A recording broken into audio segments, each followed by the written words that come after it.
All right, good meeting. We'll see you in the block, I'm sure. I've only ever seen you in your car, so I'll stop Yeah. with Were you walking down just now on the No, other side? that was probably Kevin. Oh, okay, yeah. Yeah, it that was was, Kevin. now they're starting to confuse us. They asked me if I was just walking down the street. I said, no, it's probably Kevin.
How are you?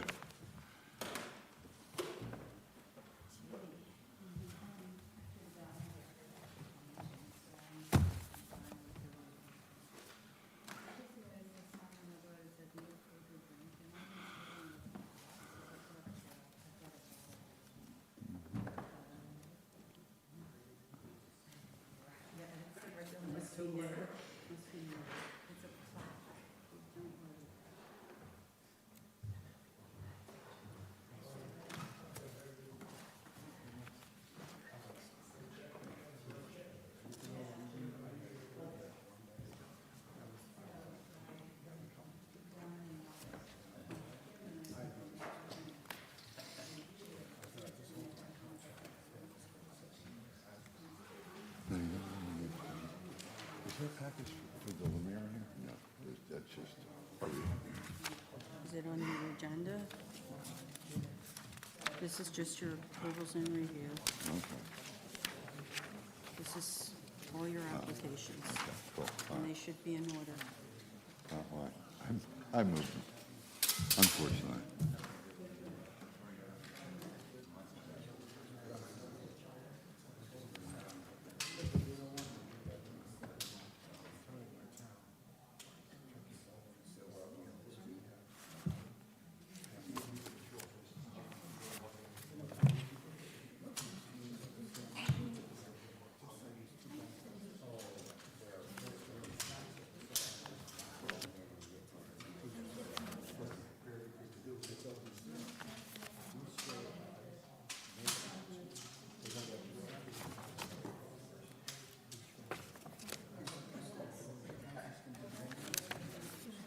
This must have come off something. This came off one of your applications. Yeah, okay, thank you.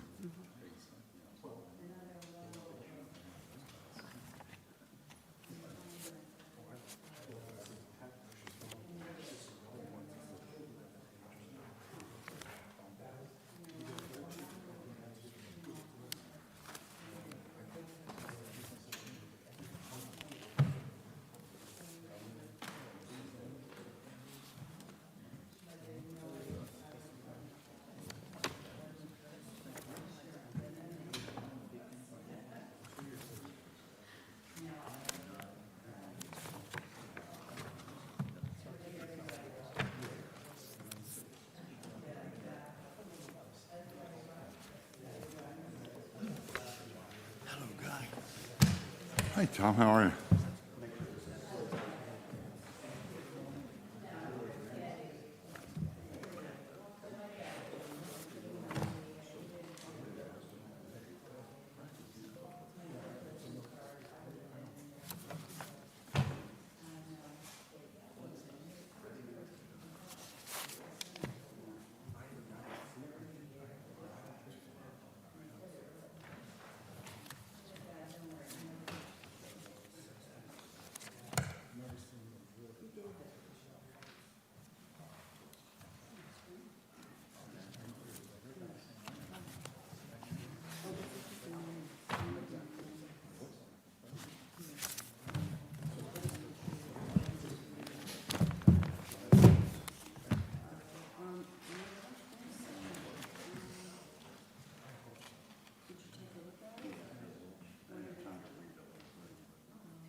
forgetting to bring a water bottle with me. I always keep one in the car. Yeah. And I water the flowers in front of the historic house, and then I come in and I fill this up again. Because by the time I get there, it's hopefully still.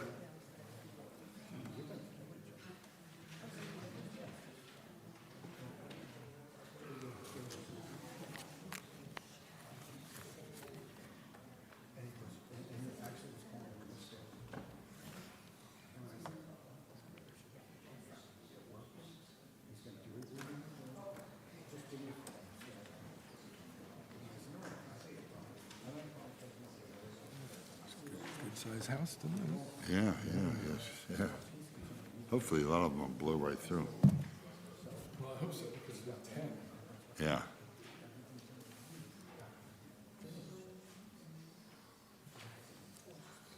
Well, there's a couple that are gonna be easy ones.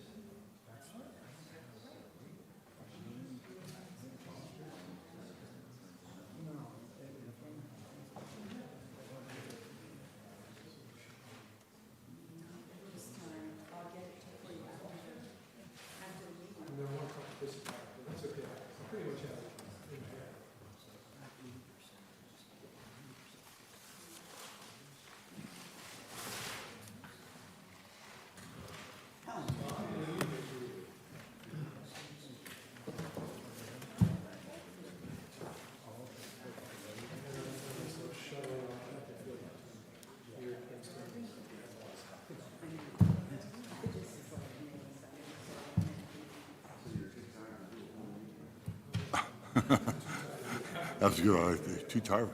You're excused. Yeah, give him a little break. Yeah.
It is 6 o'clock on Tuesday, April 21st, calling to order the City of Cape May Historic Preservation Commission. In compliance with the Open Public Meetings Act of 1975, adequate notice of this meeting has been provided. If any member has reason to believe that this meeting is being held in violation of this act, they should state so at this time. Anyone? So could you please join us in the Pledge of Allegiance?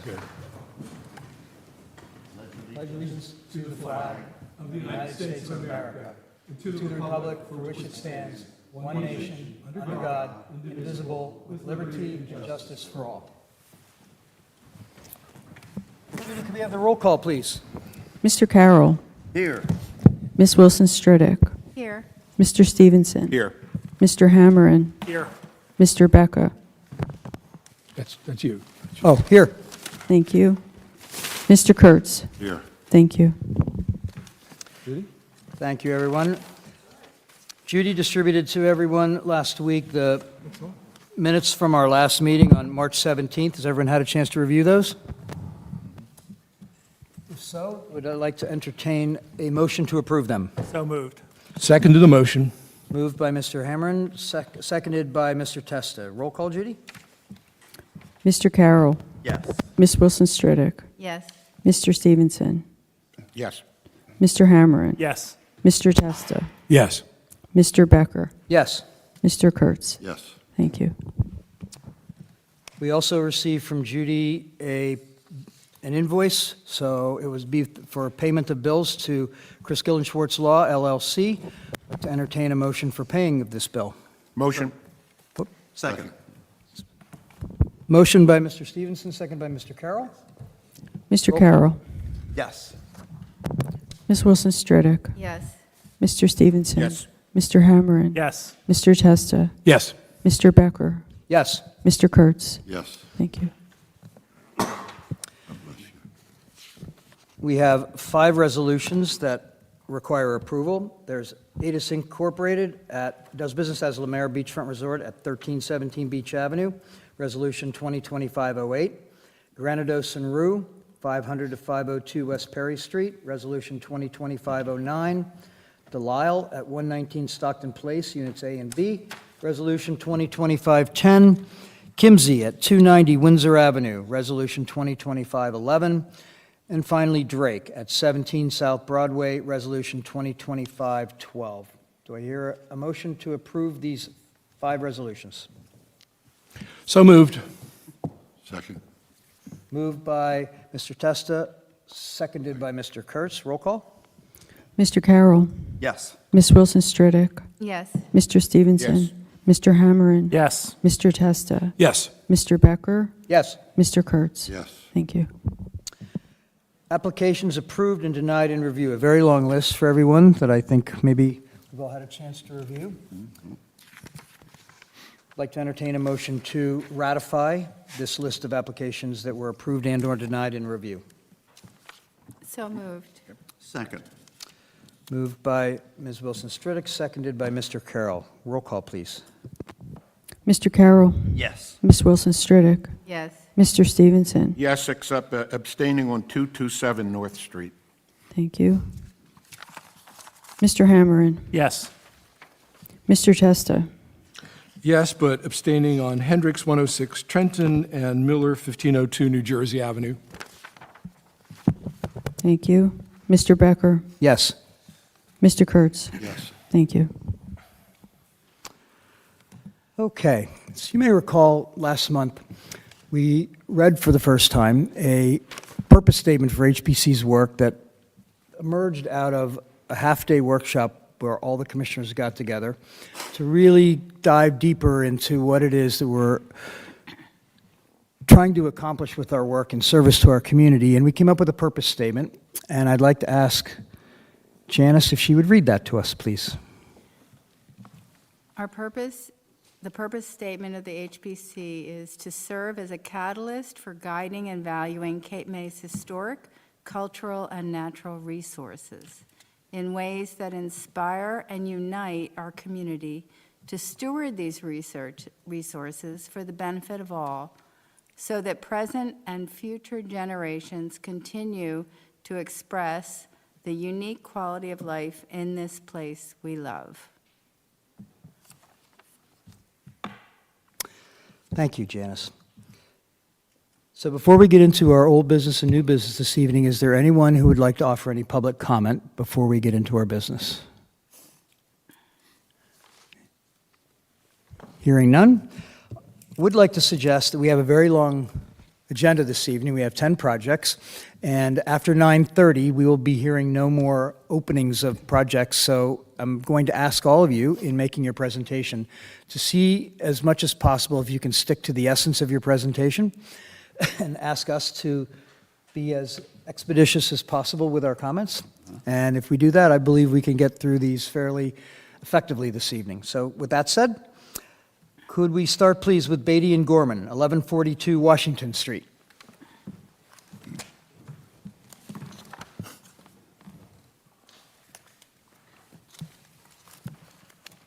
So everyone, I would like to also remind us to please turn off your mics when we're not speaking so that we can then turn them on when we are, okay? Jake? Great. Catherine, welcome. Hello, my name is Catherine Lorenz. I'm an architect. I've been working in Cape May for probably the past 15 years, and I am representing the client who owns 1142 Washington Street, Mr. Beatty and Mrs. Gorman. At last month's meeting, there were 4 or 5 items that needed to be updated. I revised the drawings, and I bubbled everything that we talked about. I'm going to list the 5 items, and if you want to go through the drawings, I can give you the sheets.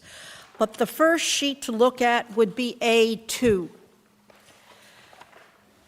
It was requested that we replace or build back front steps that had would be original to the house. We show that now. If you look on the left-hand side of the enlarged plan, it's bubbled. You will see on coming pages that the east windows have been revised so that you can see the difference between the new and the old.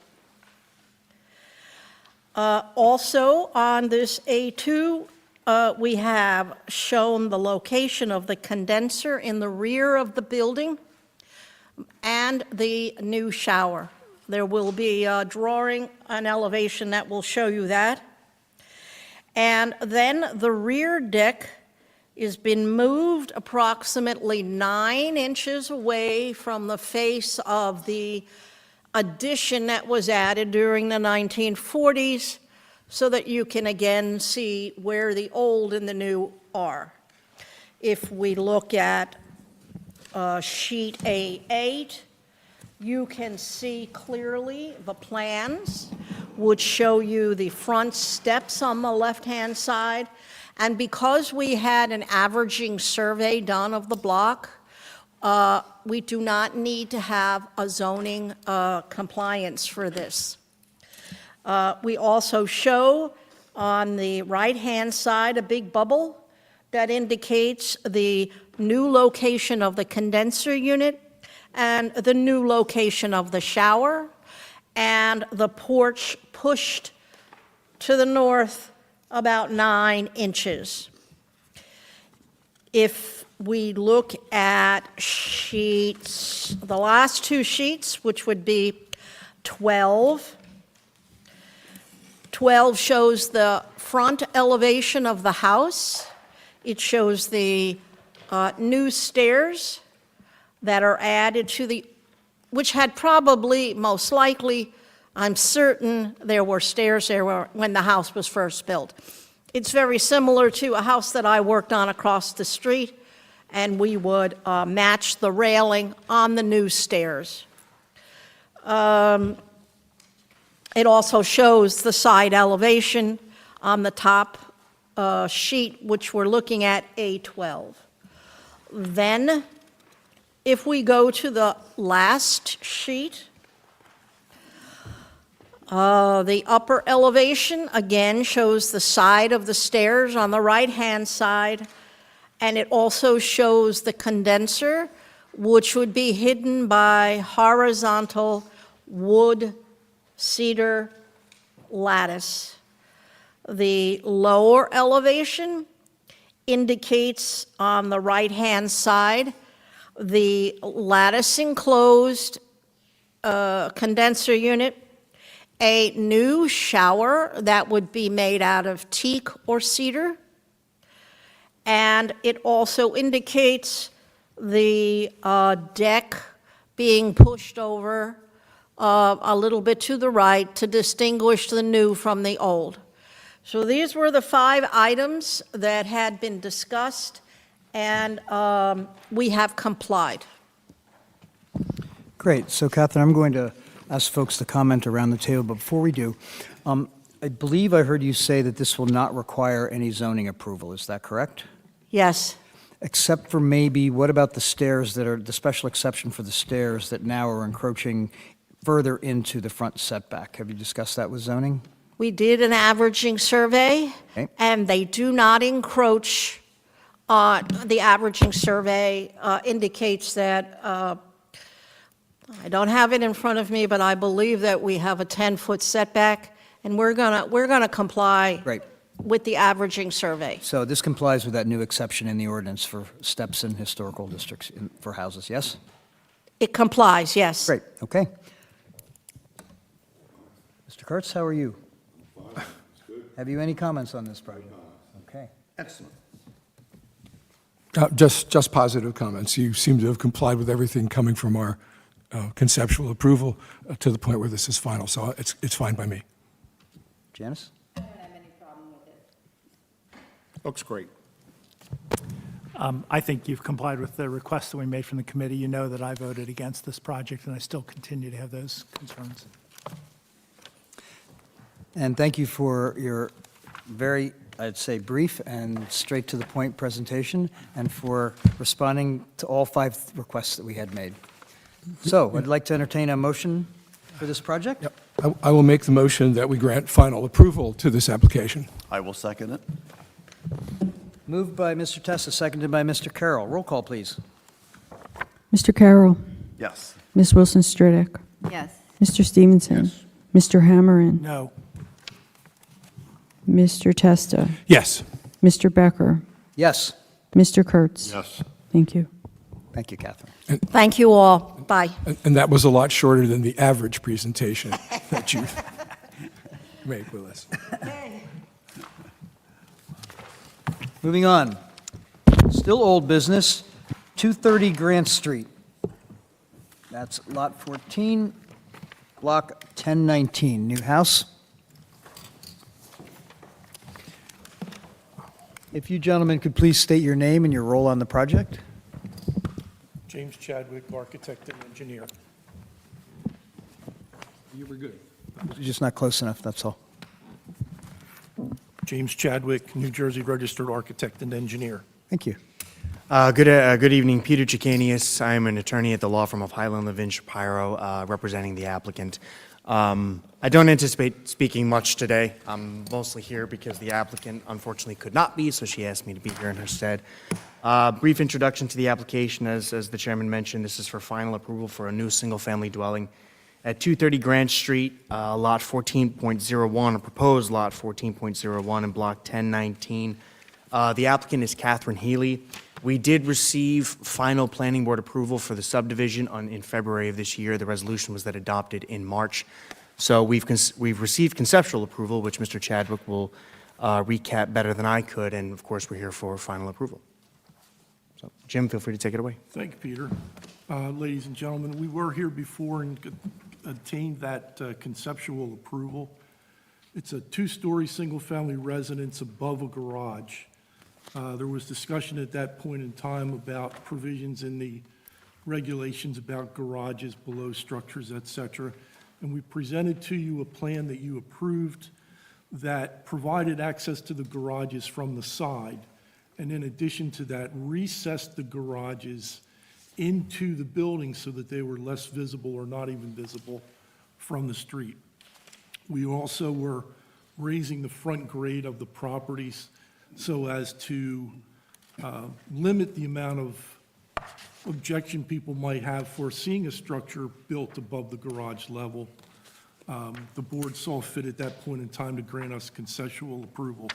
So we've made a couple very minor changes consistent with some recommendations from the commission, and particularly the 3 or 4 member committee that met with the owner and the builder.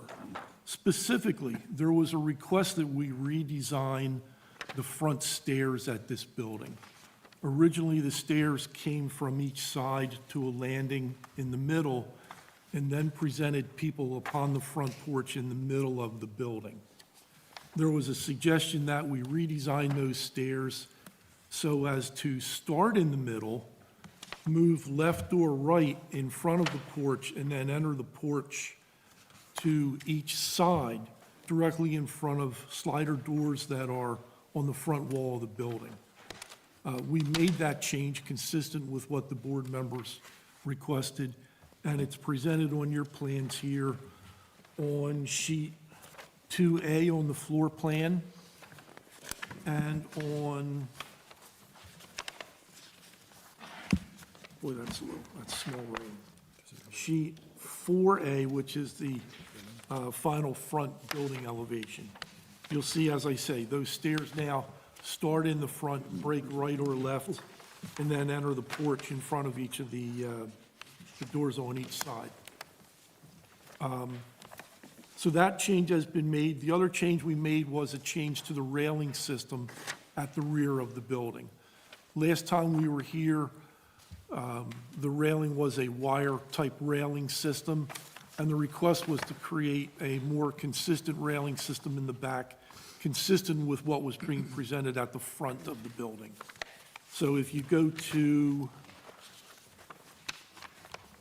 elevation sheets, they would be sheets 5 and 6, showing the rear of the building and the side of the building. You'll see that we now have a railing system at the rear consistent with what's presented at the front. The final detail was to add a grill system at the small cupola at the top of the building. Rather than siding that presented all the way across the front, we've now integrated a small operable louver vent at that cupola. So those were all consistent with what the board requested us to do. We'd like the board to grant us final approval for this plan so that we can move forward with our project. Great, thank you for that. So before I ask the commissioners around the room to comment, there was one additional condition in the conceptual review from the minutes of our September 16th meeting, and that was that the siding have a smooth finish as opposed to a rough cedar finish. And in your current submission, there was not another cut sheet for the Everlast siding, but from the one in September, there was. So I just want to verify that it is smooth siding as opposed to the rough. It is. It's a composite material finish, but we'll be using the smooth finish. Okay. So tonight's approval would be conditional upon that. That's fine. Great. Okay. Fine, wonderful project. I don't seem to have a drawing of your new staircase. Oh, Have you found that? I think that is a new staircase. It's on 4, isn't it? But he said it started in the center and then came down. These still both start and from either side of the building and come down. It starts at the ground level in the It's the center. center. He's Yeah. going the other way. Okay, so I was having it start leaving the building rather than entering But it's the a building. start. Leaving the Okay. building, it starts on each side. Yes, okay. yeah, two choices. This is the coming and going argument. Bottom line is, we did it the way you guys suggested. I'm, You gotta come before you can go. I know this is, Yes. Tom, are you finished? Yes. Yeah. I know this, you've touched on the points from our conceptual approval, and I'm just looking at it, and I believe I see them, but I'd like you to confirm it. You added 2 piers. It says, our conceptual approval in point 1 says, add 2 piers to the 28-foot span and opening of the recessed garage. That was on the side of the building. Right, and I think I see 2 piers. They are Right, there. okay, just wanted you to confirm that. Yes. Okay. Otherwise, it seems to me like you've touched on the requested elements that we asked you to do so. It says a landscaping plan to be provided consistent with the historic design standards. What are you doing in connection with that? There's a landscaping plan included on this that has a complete plant schedule. So your position is that's consistent with our design standards? I believe it is.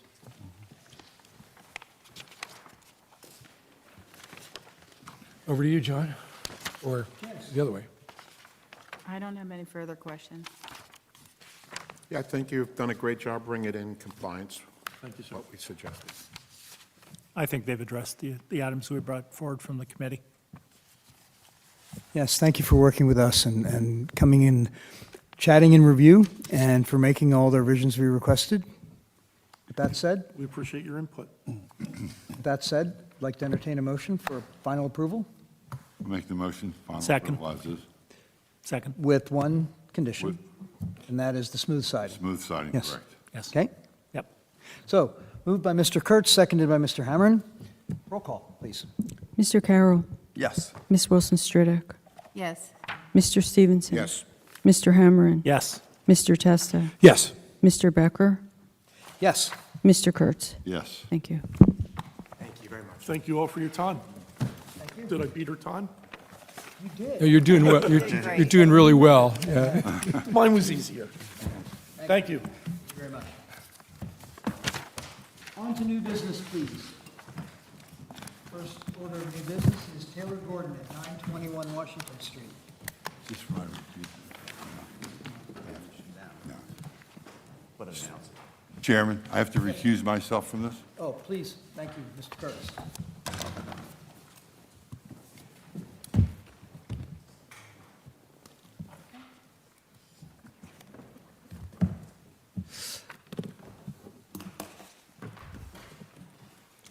So if So if each of you could please state your name and your role in the project by turning on your microphone for the record, please.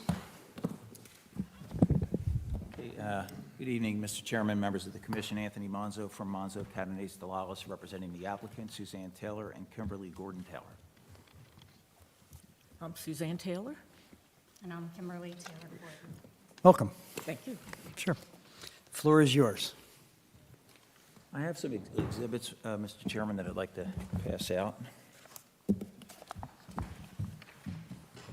Marked on exhibits A through E. Thank you. Mr. Monzo, you said A through E? A through E, yes. Coming.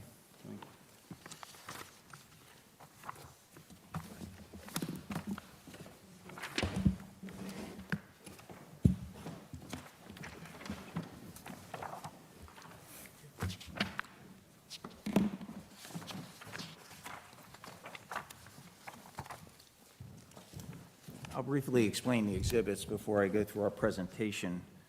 Exhibit A is a photo of the subject property taken from Google Earth. It says 924 Washington Street. It was taken from that vantage point. The address is 921 Washington Street. Exhibit B is the most recent property survey that was conducted in 2007.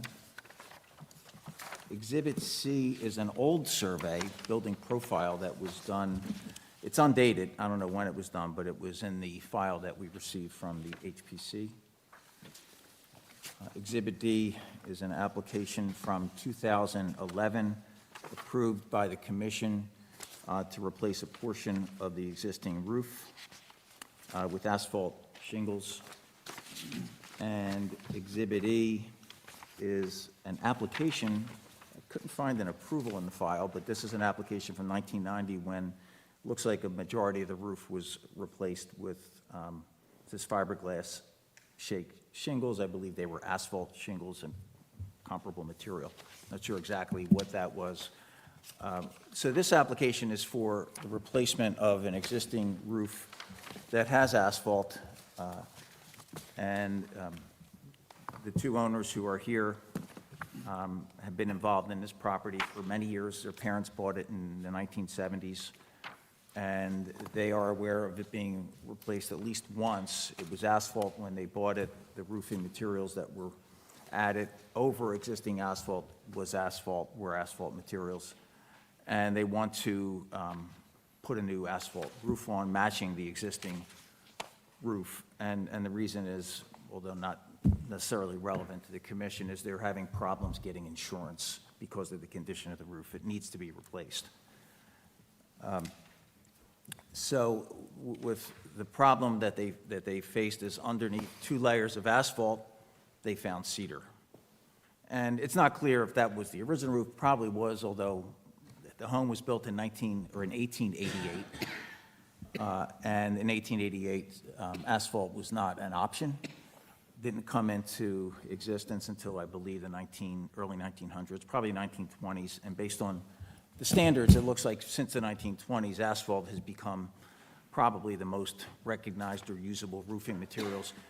And we received a survey or a list of all the contributing buildings in Cape May, and I could have taken pictures of them, but they'd be too numerous, because almost every one that I've taken a look at had asphalt, and there are still some that have wood, and I'm actually seeing more new homes being built with wood roofs than existing contributing buildings that have asphalt. I mean, if you walk down the old sections of town, Windsor, Congress, North Street, and even on the other side of Ocean, Washington Street, where this property is, it's on Washington between Queen and Madison, and even probably the most historic street in Cape May, U Street, and a majority of the homes on U Street have asphalt roofing materials.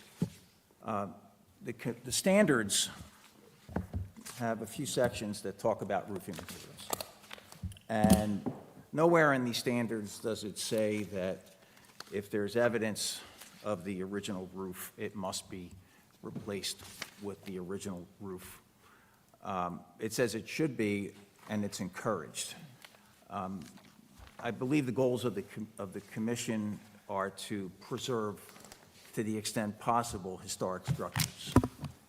And preserving them means that if you have existing materials, that you maintain them to the extent you can, and if you're replacing what's obvious and evident, then you replace it with what is there. I mean, you see it with siding, with windows, with doors, and also with the pitch of roofs and the shapes of roofs.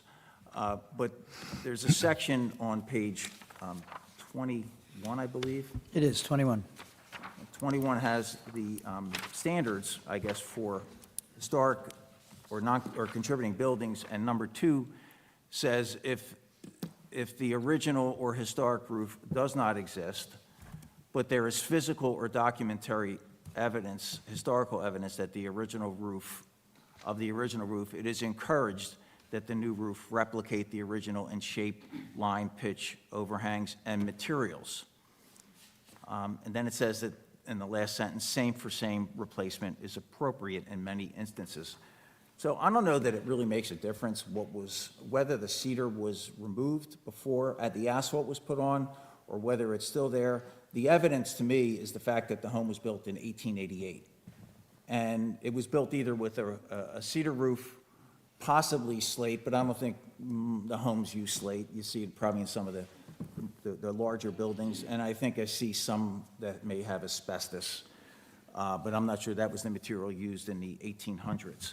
So the evidence is clear, that there was probably a wood roof, and if that's the case, then every home in Cape May that's a contributing building would need to be replaced, roofing would have to be replaced with asphalt, and it shouldn't make a difference if you dig under the asphalt or 2 layers of asphalt and you see evidence of the wood, which everybody knows existed anyway.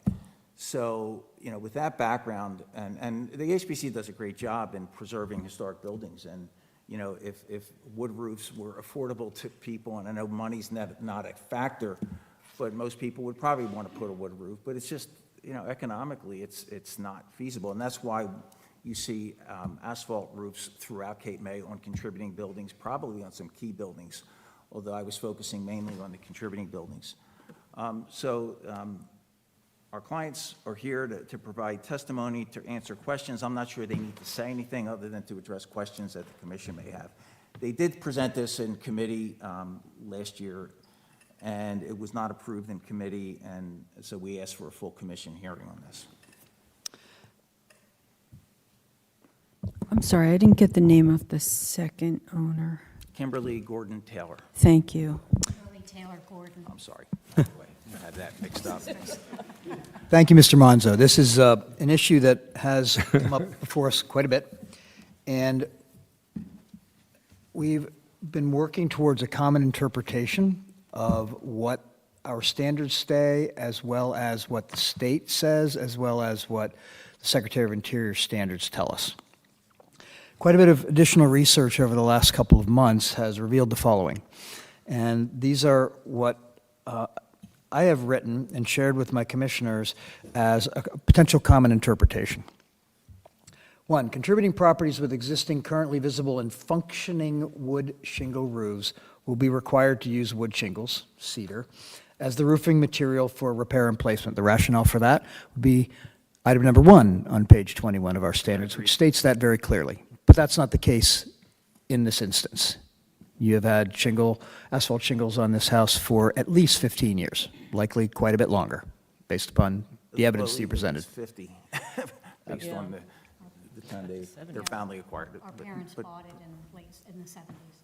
Yeah, so I would say more like 50, but we know at least 15, because that's, right, all right. So, contributing properties, common interpretation number 2, contributing properties with existing, currently visible, and functioning asphalt shingle roofs, and with historical or physical evidence of wood shingles will be encouraged, but not required, to use wood shingles as the roofing material for repair and replacement. In other words, if what exists on a contributing house is asphalt shingles, it is appropriate to replace the roof with asphalt shingles regardless of any evidence of previous wood shingles. The rationale behind this, as you stated, is what is clarified in item number 2 on page 21, but I would like to go further. In speaking with Andrea Tingey at the New Jersey State Historic Preservation Office about this issue, she provided the following clarifications. These roof replacements in these cases are rehabilitation, not restoration projects. There's a significant difference between rehabilitation and restoration as defined by the Secretary of Interior standards and in our local standards. Additionally, asphalt shingle roof replacements on contributing properties with current asphalt shingle roofs will have no effect on their contributing status, and that is one of our primary concerns at the Historic Preservation Commission, is to ensure that none of our contributing properties fall off the list of contributing properties. Third, which I'd like to ask you to consider, might not be required, is that if there is existing currently visible functioning asphalt shingle roofs and historical or physical evidence of wood shakes, that synthetic shake shingles as the roofing material for replacement would be appropriate, subject to HPC's approval of a submitted sample. This is consistent with the substitute materials paragraph of the roof standards, again on page 21 of our standards. And in speaking with Stephen Smolin, one of our consultants and architectural historian, he speaks quite a bit about this issue, and I don't want to go deeply into this because there are 3 bullet points here, but most importantly, the National Park Service's Preservation Brief number 16, the use of sustainable or substitute materials on historic building exteriors, in many cases determines that this would be appropriate. So I just wanted to give a little new context for this, because this interpretation of a common way of seeing this collection of standards has evolved over the last several months since you were last here, I think, what was it, in August, to the review committee? It was sometime in the summer. Sometime last summer, that's all I recall. So with that said, I would like to open it up to, why don't we start over here with Kevin? Kevin, do you have any comments about this project? Well, again, this comes back. Just turn your mic on. I think this comes back to the same discussion we had earlier, which was, you know, are we at risk of taking and causing problems with the historic designation of the house? And we now have a new statement from our secretary indicating this would not. So I think personally I'm more comfortable with this in some form of a replacement with existing kind of more modern materials. I would very much like you to consider the artificial, I guess I'll call it an artificial shake shingle. I think it's, from a pricing standpoint, it's kind of mid-ground, so it's probably more expensive than an asphalt, but it's certainly less expensive than a wood shake. You know, I sat on that review group in August, and we were very consistent in our interpretations that if there was evidence of shake underneath asphalt you were required to go back to the cedar shake. So this was a major change in our interpretation of the standards in the last, really just in the last few months. And my, what a difference a year makes, you know? So I think it's appropriate to go to the newer materials. In light of the recent changes regarding roofing materials, I think this is perfectly in line with that. I'm fine with it.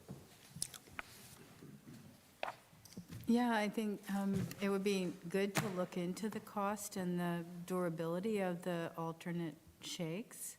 I know when we replaced our roof, we replaced it with cedar.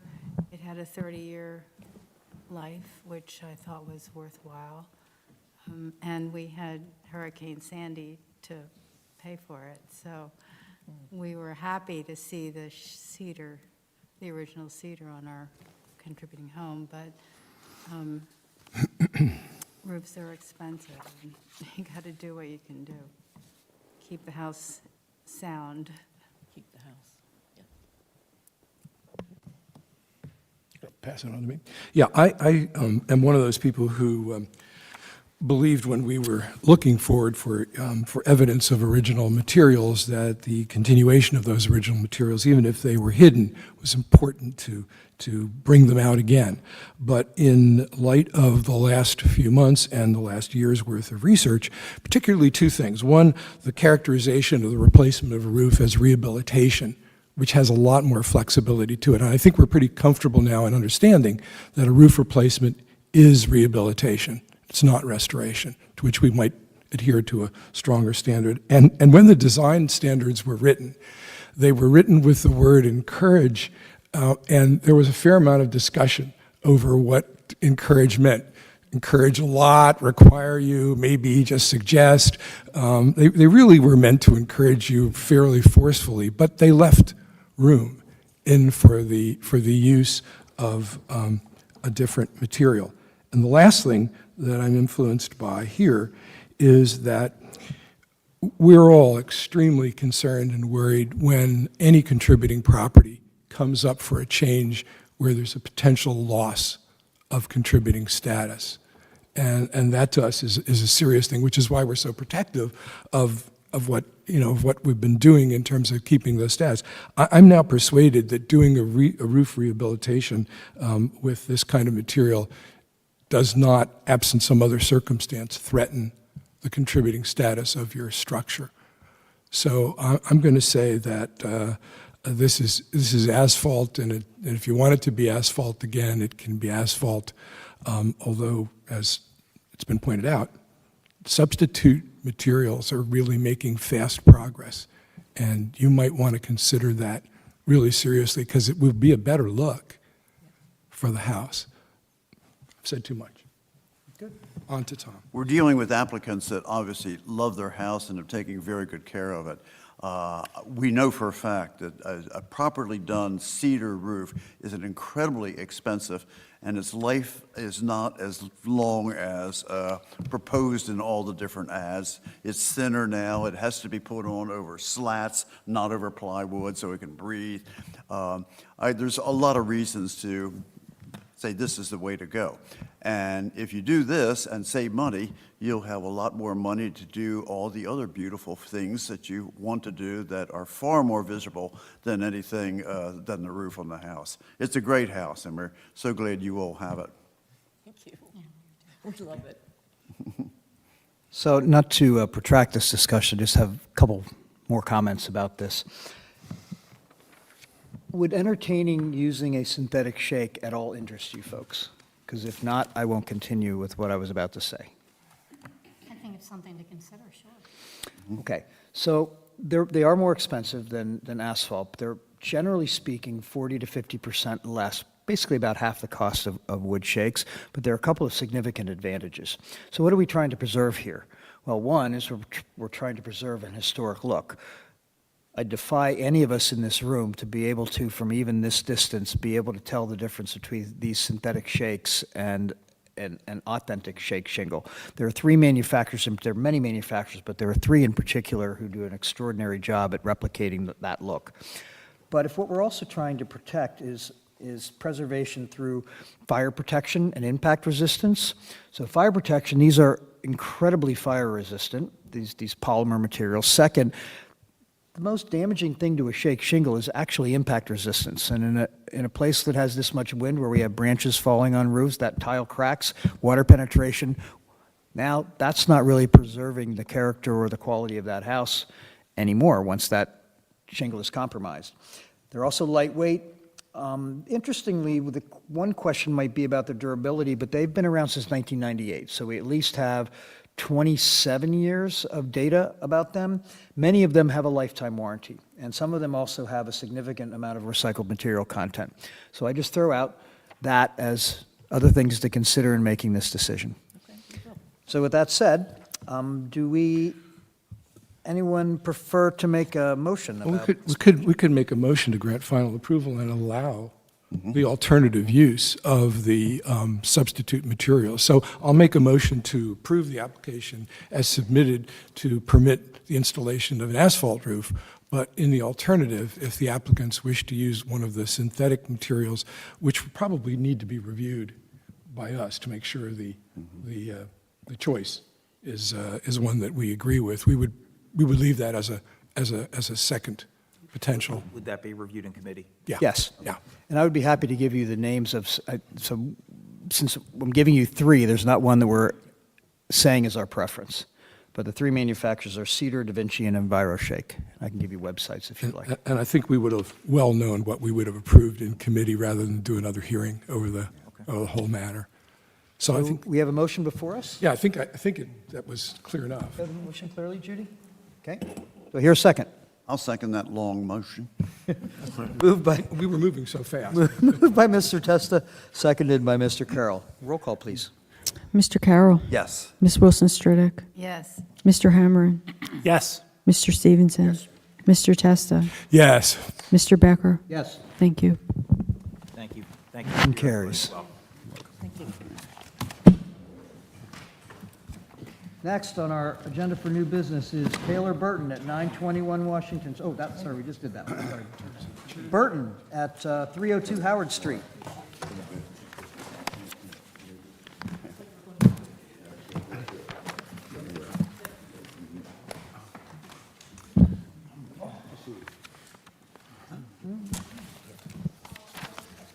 Gentlemen, please tell us your name and your role in the project by turning on your mics.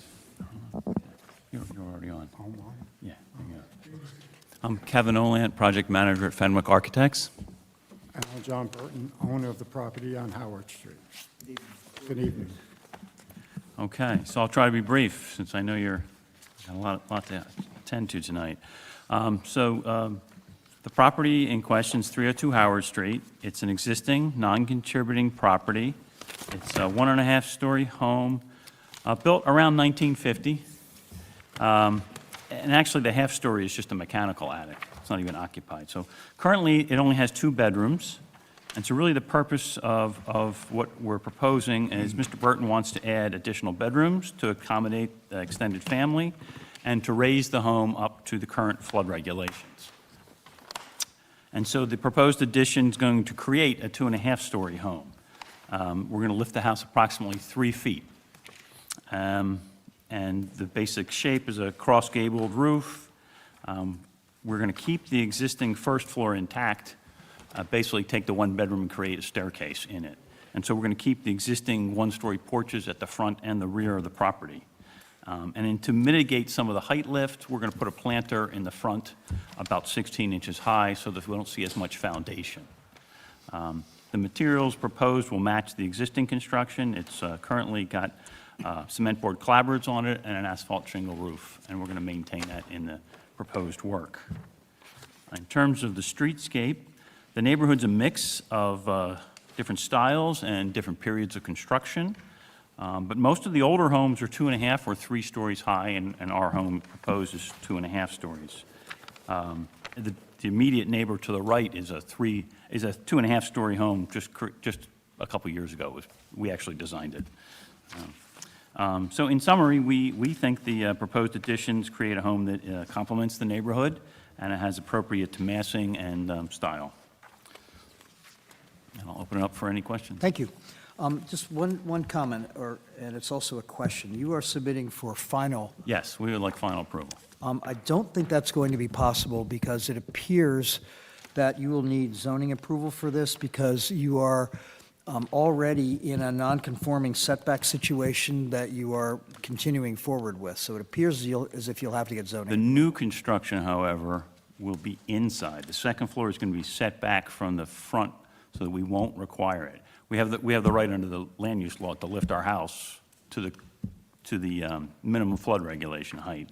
And then the second floor addition will conform to the bulk requirements. So, So we don't think we need a zoning yeah, I'm going to, we are not here to discuss Yeah. zoning, but it's quite clear to me at least that you have non-conforming conditions that you're going to continue with, because not only is the front setback violated, but also the side setback, because the setbacks in that zone, you're in an RS zone, I actually looked up the zoning ordinance. Yeah, And that, it's on our drawing, the setback. it is. Yeah. But the overhang and the eaves are actually not permitted to go into the setback, and they are in your case. So I'll be very surprised if you won't need zoning. Well, setback, Approval. eaves can go in setback now. No, they cannot. Not in, it says quite clearly in the definition of setbacks in the zoning ordinance. But I'm Well, not we here to would ask that discuss- it be a final condition on not requiring zoning then. We can't give you final unless you. We don't have- believe we do need a zoning variance. Have you spoken to the zoning officer about this? Not on this particular project, no. Okay. I mean, we just had one that was on Corgi Street that had an addition, little addition, and we went through this. We've gone through this with other projects too, where, because the new definition of less roof overhangs project into the setbacks. You can't take approvals from one project. No, I understand, I'm talking principles. We don't think we think we've moved it back so that it complies now. We're not the arbiters of whether you need Yes, zoning or planning approval. We What wanted we're to go try- here first, and then we'll go to What we're Britain. trying to figure out is if you have to go to zoning or planning, we usually don't do final.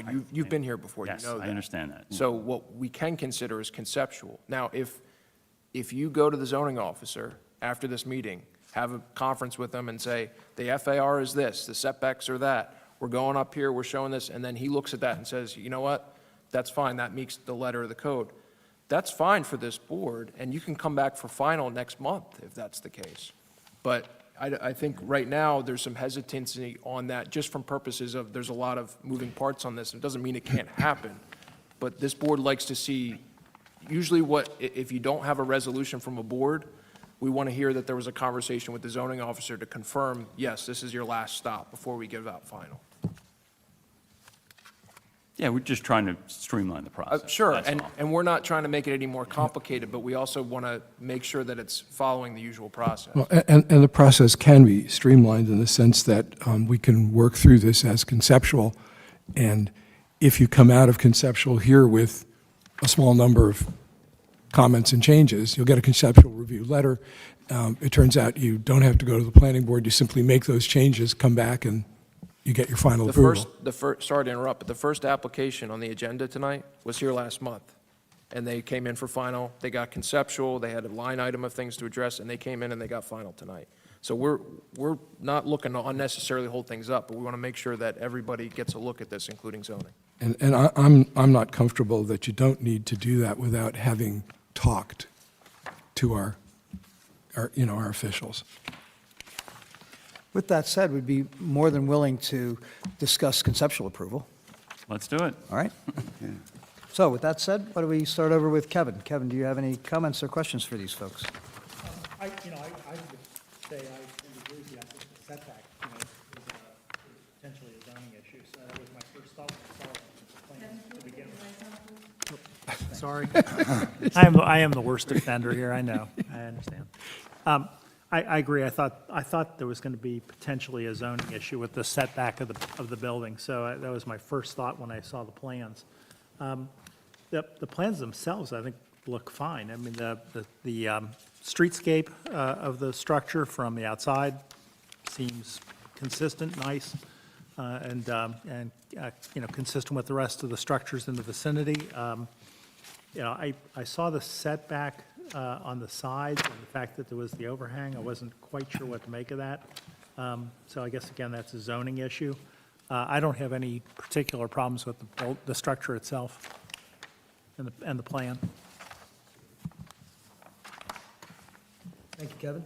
I just have one suggestion. I'm looking at HPC 6, the window trim on your design seems to have a very modern look that doesn't really fit in with the historic fabric. But if you look next door, which is almost it's a very similar building, the window trim, particularly up at the top where they have the rain. Oh, yeah, a little crown molding. Yeah, a little, OG I mean, top. I think something like that would just really take away that modern look, and it's a very minor fix. It's a good idea. Yeah, I like that. we have no problem. That would be a nice size. Sometimes positive things can come out of these interchanges. What about shutters? Well, if you brought that up, I was going to actually suggest that you consider some shutters Well, yeah, I was just on thinking that right it. now. So I think we're thinking sort of about the same. Yeah. That's the revision. I think that would be a good idea. Okay. I mean, you know, I think between that and the mold, it would Oh, be yeah, fine. it'll make it'll pop. It'll be nice. Like Janice is. Janice? Yeah, I think shutters would be a nice addition. I like the front porch, it fits in. You know, it's a street with some wonderful historic buildings, and porches are big on that street. Yeah. I have a lot of those. Yep. Aside from the fact that we've mentioned shutters again, I think this is an excellent lift of a small structure, and it comes into really nice proportion with the rest of the streetscape. You must feel a little overwhelmed with your neighbor right next to you now in terms. 23 years. And this is an excellent response to that. It's a really beautiful lift. And I think also your use of the planters in front, because you're going to be raising it, is something that, whether it's landscaping planters or something to break up the immediate height Yeah. rise from the street is also an excellent idea. So I think this is a very nice presentation. Thank you. If I can go back 100 years, this was a 4-block area that had the Stockton Hotel, one of the biggest in town, which was torn down in 1911, which meant we were in a whole different period of architectural design. And over the next 50, 60 years, all kinds of little things went up, from bungalow to shacks to, and you have a few of them right around you there that are still there and, modestly fixed up. Since it's right in the absolute center of our historic district, when we do get new projects in this area, we're really trying not to make them phony Victorian, but to bring them up to the character of the things around them. And so I had a list, which has already been read off to you, about some of the things that could do. But your plans should also have details, too, of like porch railings, the sizes, dimension. Well, Think of the weight that houses of that era had. The eaves that came out, the railing systems that had nice heavy rails to it, that would really help all of that blend in so much better. Well, Mr. Burton was going to keep the existing porch. We're lifting it. Yeah, okay. In situ. So Yeah. we weren't planning on changing the porch. But you could even do some brackets over the columns there. And, I think if you just look around a little bit at the details of some of the other new houses, particularly the one next to it, you can really come up with some things that would dress the house up a whole lot more and help it blend in. No, that's a good idea. Mm-hmm. I mean, But like I said, we don't want to make it a phony Victorian either. That's, No, Yes, we're sure. trying to make sure that it's, I Yeah. don't want it to we're not be a faking people Victorian. out. That's the thing, it's not a Victorian. No, yes, You we know but- that. But, dressing it up, I think that's a good idea. But if the details come up with the spacing, the size, the weight of them, that helps them really fit in. And if you go around town, you can see some of the houses that just, everything is flat. You know, the windows are flat with everything, so the windows with bigger frames around them, shutters on them, help them come out. And colors of painting, too, can do an awful lot to bring the details in and out. I understand. My turn. I agree. I think we should wait till we get the final approval from the zoning board, but I do think the shutters are a wonderful idea. It's very, I don't want to call it bland, but I'll call it bland. It's nondescript when you ride by.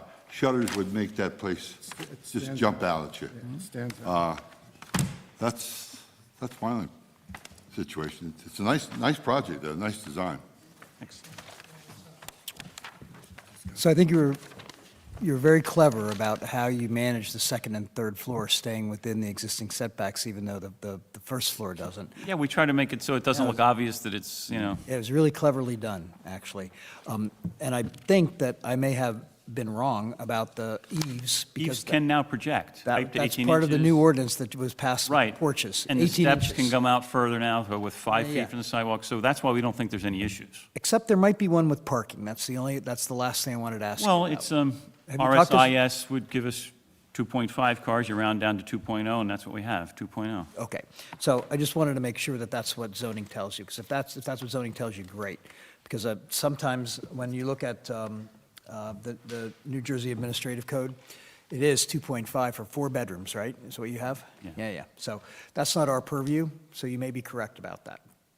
But, yeah, we did check all that. And Yeah. like I said, the new ordinance allows setback roofs to hang into the setbacks, Yeah. up to 18 inches. That's the- Which was a great ordinance, I'm glad they passed it, we've been asking for it for 30 years. You're making us smarter tonight. Yeah, I know. It is in fact a revised ordinance that changes what the old definitions were. So I had the old definitions in front of me, so I apologize. Well, you willing to reconsider final approval? I don't think so because of what I said. That was a good try. It's still, Just save us time, because the goal is to be able to start construction in the fall, and, you know, there's just time to get things, construction drawings done and bid and permits. let me ask you this. Do you believe you comply with your percentage of lot coverage and the FAR? Yes, we In checked the all RS district? Yes.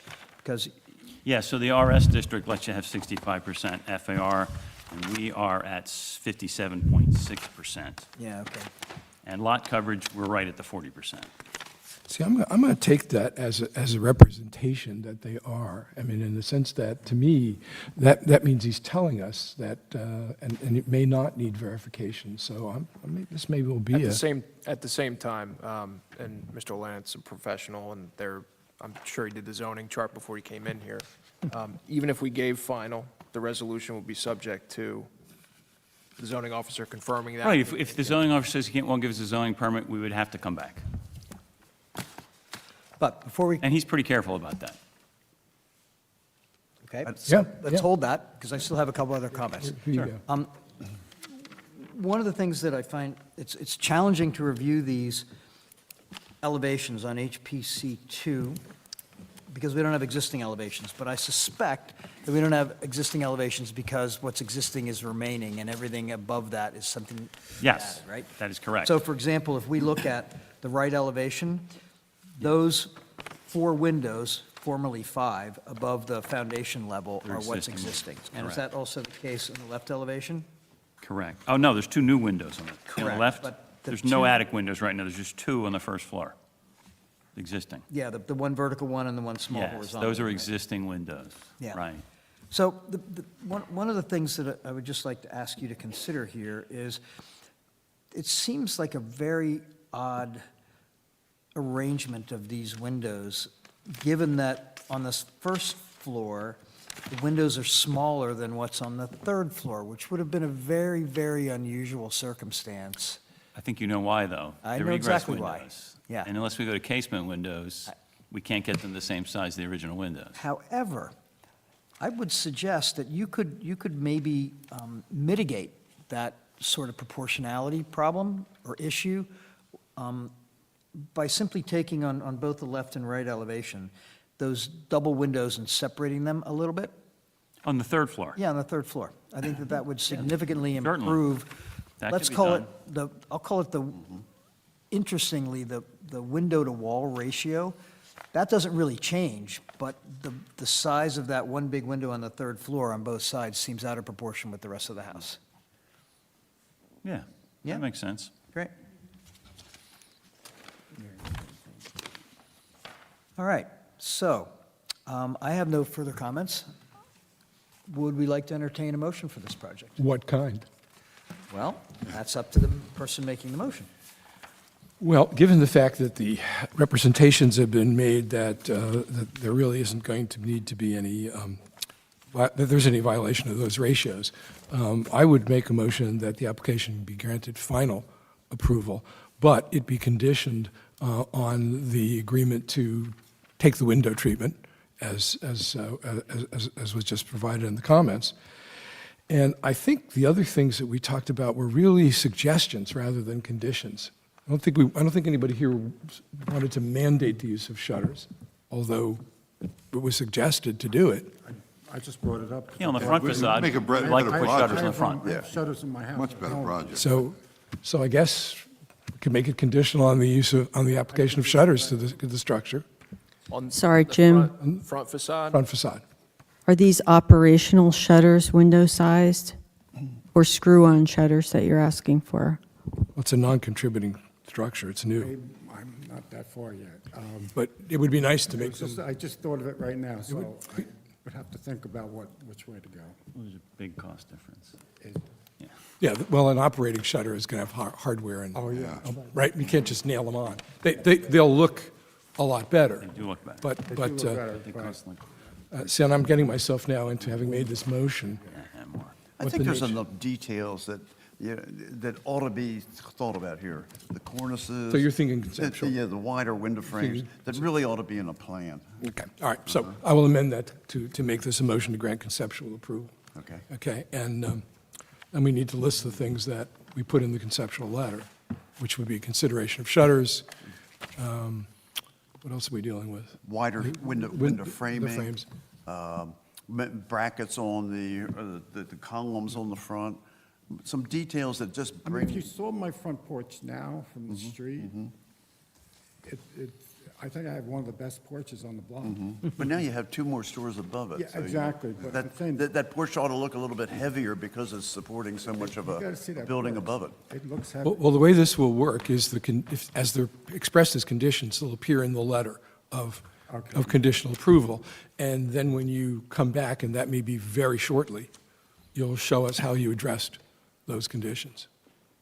So I'm sorry if I've drawn that on, but So I think what I'm hearing is there's a motion for conceptual approval with revised third-floor window configuration, investigation of shutters, window trim framing, and/or other details. fine, I can accept that as the text of the motion. If it be seconded, then we can put it into the conceptual letter. Do I hear a second? I'll second it. Moved by Mr. Testa, seconded by Mr. Carroll. Roll call, please. Mr. Carroll. Yes. Ms. Wilson Stridick. Yes. Mr. Stevenson. Yes. Mr. Hammerin. Yes. Mr. Testa. Yes. Mr. Becker. Yes. Mr. Kurtz. Yes. Thank you. So that will also give you time to just check in on zoning to make sure that, and please feel free to come and see us on any Tuesday morning. Just make an appointment with Judy, and we can chat informally about this if you'd like. Okay, thank you. You're welcome. Thank you for your time. Okay, moving on to next new business, 413 to 415 Washington Street. Excuse me, Mr. Chairman, I have to recuse myself. Oh, okay. Sorry about that.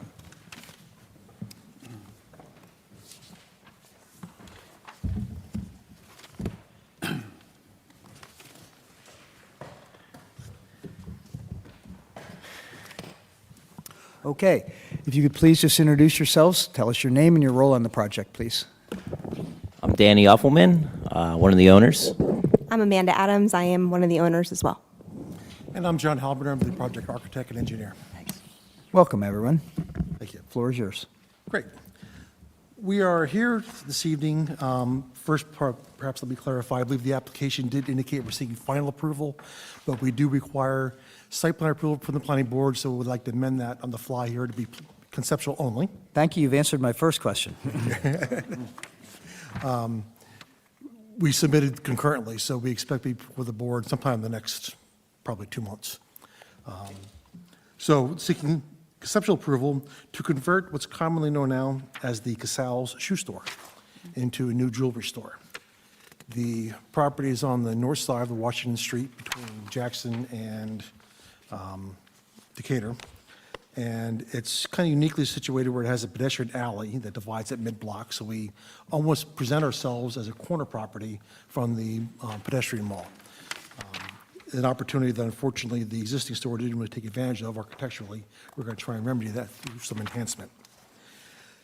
Overall, what the project is going to entail is converting the existing second floor, which is presently a part of an apartment and part storage, into full retail space, preserving the third-story apartment intact. So we're now going to have 2 full stories of retail space and a third-floor apartment. We intend to significantly renovate the Washington Street facade by taking what is predominantly now a large brick blank wall and introducing storefront windows to it. There's a door leading to the second-floor apartment on Washington Street that's being removed entirely. It's actually being relocated to the Lyle Street, the rear of the building, to create a more uniform commercial frontage along Washington Street. The storefront glazing is going to occupy most of the first-story window, but we're going to introduce about a 2-foot-tall, so-called a water table, or probably lack of a better term, water table trim around both the Washington Street and then wrapping that around the side down the alley as well. And then, probably most significantly to the building elevation, we're taking very diminutive sized windows on the second floor and widening and deepening them, allowing more light into the commercial space that's now going to occupy the second floor, and also giving them more proportional openings for the building facade. The existing roof, which is an asphalt shingle roof, would be entirely replaced with metals roof. The existing siding, which is on the second floor, we're going to try and preserve and paint. If that doesn't work, we'll replace it with an equal, which is a CertainTeed monogram 4-inch lap siding. And the brick that's on the first floor, that which remains will be painted. The cover sheet of the full-size plan presents you a pretty nice 3-dimensional view of what the building will look like when it's done, and I think it's going to be a significant enhancement to the Washington Street Mall. It's drawing some inspiration from the existing the Queen Mae's jewelry store 1 block further to our south, I guess that'd be. So if those of you who are familiar with that building can appreciate the street presence that it presents. In fact, I think it's marked by many as being a very attractive building, and we're looking to continue that here. So this is a non-contributing building. It was originally built in the 1970s-ish. Masonry block walls, there's nothing historical about its construction. The detailing, where it does exist, really happened at the upper levels with some corbelling happening on the roof overhang. They have the cut railings for the front and rear deck, which we're preserving. We'll simply repaint those. But I think overall, you're going to see a pedestrian-friendly enhancement to the finishing and trim that's going to really make the building pop much more than it currently does.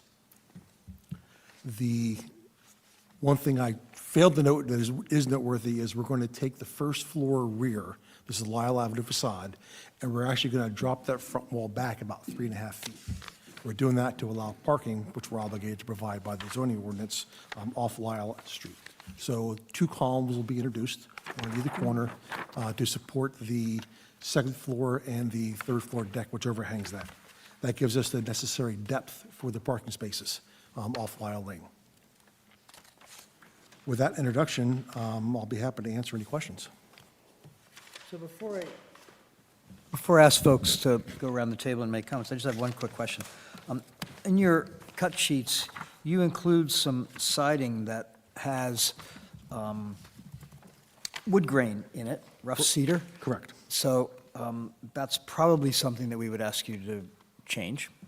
The question I have is, where is it? Because I can't find on your drawings where there's new siding. That would be if the existing siding, the painting doesn't work, we have to replace it. Got it. And it happens at the second-story level only. Okay. There's no siding at the first floor or lower. So you're saying then that the siding you would use would match exactly what's there? And there's a wood grain vinyl siding? Correct. That explains, And honestly, I think you'd have a hard time seeing that wood grain at that second-story yeah, level. that explains the mysteries. And I might suggest when you come in for the final, where you put vinyl clapboard siding by certainty, and if you're going to put in the possibility of using the monogram, specify it's the smooth side. Happy to do so. Okay. So, Kevin, would you like to start with your comments? See, I remembered for the first time here. Just, can you tell me where the entrance to the third-floor apartment is? It's going to be on the Lyles. Back on the back side of the building? Exactly. If you look facing the rear of the building, it'll be on the right-hand side. Okay. Are the shutters on the second story, are those working shutters, or are No, those? they were not intended to be working shutters. And do you have a plan for the signage on the new structure? Because that also comes under. We show them in elevation. We have raised gold lettering Queen May above the front door, wall-mounted, and then we have two pendant wall-hung signs, circular in nature, overhanging the Washington Street right-of-way. If you look on our sheet AP 201, you'll see them on the lower left corner. Okay. I think we'll want to see some more details on those. Usually we look pretty closely at some of the signage configurations. I'm sorry? We usually look pretty closely at some of the signage configurations, so I think we'll want to see more detail on that. Actually, some cut sheets on those. Okay. That's it. I don't have any other questions. Is there anything about the shape or the form of it that you find objectionable as opposed to just noting the materials? It's mostly materials. It's size. Usually the lettering, some kind of raised, raised lettering type of configuration. Carved wood, and those are, the signage standards are in our standards book. You can just look right at that. Exactly. Great. You know, looking at the existing structure, I mean, if there's no symmetry to it, it looks like the rear of a 1970s condo. I think this design is transformational, and I think it'll really be a gem on the mall. Yeah, I think that pedestrian alleyway as a corner-looking property is really going to make that whole block pop. So we'll skip over Janice. I think she's having a bit of a cough. Mr. Testa. I have to say, the existing building had no place to go but up. And this has really brought it up. It's one of those things that you take something that looks like a blockhouse with some windows and you turned it into a real gem. Other than having the final drawings and looking at, for example, the size, there's such a difference. I really no corrective or suggested comments. It's great. Thank you. Mr. Carroll. Oh, sorry. We'll go I'm back to okay. Janice. I'm getting over a cold, but I don't have anything to add except I really loved Casal's shoes. My wife echoed that, actually. I actually remember as a kid being taken there myself to get shoes. I think everybody who's been here for a while remembers visiting them for something, yeah. Mr. That Carroll, and any Barry- comments? Barry's clothes right across the street from your first suit. I was going to do the second escalator in Cape May. The first one 20 years ago caused quite an uproar in town.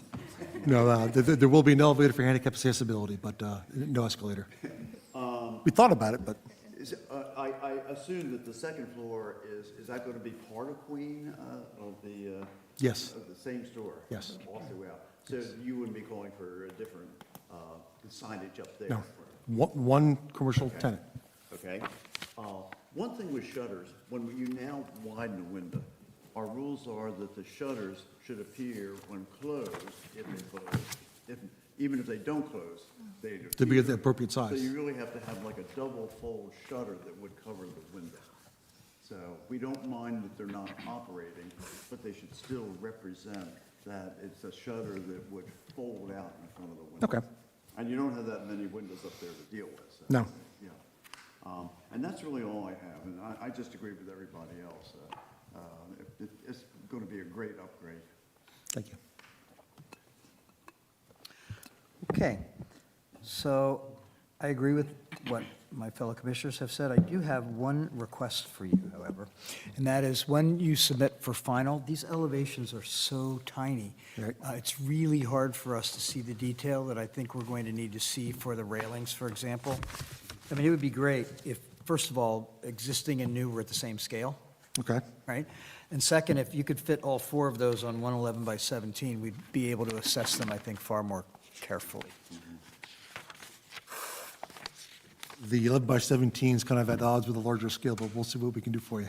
Oh. I understand what you're, It's almost impossible to understand the level of detail that you're proposing. and what you're looking at, Mr. Chairman, is on sheet AP 101 was really intended more for the planning board. I recognize that, so if you look at sheet AP 201. AP 201 is far better. Exactly. Okay, Exactly. great. That's exactly what I was requesting, so that's great. Other than that, I think that I would love to entertain a motion for, I think the only comments were that the shutters be large enough to match the window width. Right. I'll make the And motion. the smooth siding, Well, that's a little bit if used, questionable. if used. Only because what's there now is not smooth siding. I think that's what your testimony was, right, John? We believe it to be the Certainty monogram. Which has the wood grain embossed With the in wood, it. correct. No, then I'm I mistaken. will take a picture of that when we come back for final. so- That'd be great. If you could just Yeah. clarify that for Yep. the final, that'd be great. Obviously don't want you putting smooth in the middle of textured. So I'll just say verify siding to match, so that'd be part of this motion, I think. I will make the motion that, since I brought up the shutter issue, that it be the appearance of a double fold shutter on the second floor window. And what would you want to add on the graining of the wood? Just that the siding that matches existing. Okay. Yep. What about the signage? And the signage details. And, I'm provide the sorry, sign and details. lastly, the signage details. Got it. Yep. Thank you, Judy. And this is a conceptual. Conceptual. Correct. Yes. Do I hear a second? I'll second the motion. Okay, moved by Mr. Carroll, seconded by Mr. Hamron. All in favor? Mr. Carroll? Oops, sorry. It's getting late. It is getting late. Yeah, trying to hurry. We'll do the roll call? Yes, I guess. Mr. Carroll? Aye. Ms. Wilson Stridick? Yes. Mr. Stevenson? Mr. Hammerin? Yes. Mr. Testa? Yes. Mr. Becker? Yes. Thank you. Thank you. Thanks. Come back. Thank you, everyone. Nice work. Next on our agenda, Cohen, 16 Reading Avenue.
Your name and tell us your role in the project. Good evening. My name is Paul Kiss. I'm the project architect, and I'm here representing Scott and Lois Cohen, who could not be here. They did submit a note to your secretary authorizing me to represent, and they would abide by whatever we decide. Thank you, Mr. Kiss. So I'm here to review what I consider cosmetic changes. After we completed drawings, my clients got their pricing, they got with their kitchen designer and so forth, and really, it's mostly about rearranging some windows and doors. There's no change to any of the exterior walls of the building. There's no change to the height of the building. And I submitted a letter going sheet by sheet with what we changed. In the interest of time, I'll maybe just hit the highlights, maybe concentrate on the elevations and what you see from the outside. One of the, there were a couple of changes. I should say the building has full building permits and is under construction now. They're putting pilings in the ground based on your previous approval. So we submitted the drawings as you approved it, got all the permits, and they're underway. The only change is that the zoning officer would not allow the generator where we originally proposed it, and he had us move it to within the building setbacks. We had it on the accessory shed. He said, you can't do that, it has to be within the building. So I'll show you where we put that and where he approved it. And there were a couple of minor changes that actually reduced impervious coverage. We inadvertently, we had the driveway touching the pool patio, and that's not allowed. There has to be a 3-foot separation. So we made those changes on the site plan. In terms of materials, again, there's no changes. So what I'd like to do is I can show you, and we did submit the original presentation you approved, and then the revised with everything bubbled on the 11 by 17 sheets. So what I'm showing you is the revised sheets, and just to point out where we made the changes. So the generator was on the shed in the back, and we moved it with the only place within the building setbacks would be, and as far away from the street as possible, is behind the outside shower. And it's on an elevated platform. We eliminated some paving in the back left, under the stairs, and over here on the right side. That's it.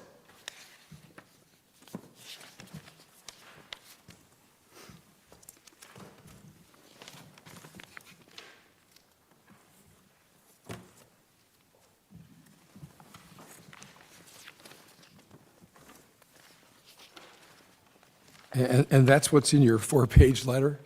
Well, there are some other things. So, well, there are a couple other things, so let me go over those. So what I will do is, not that one, sorry.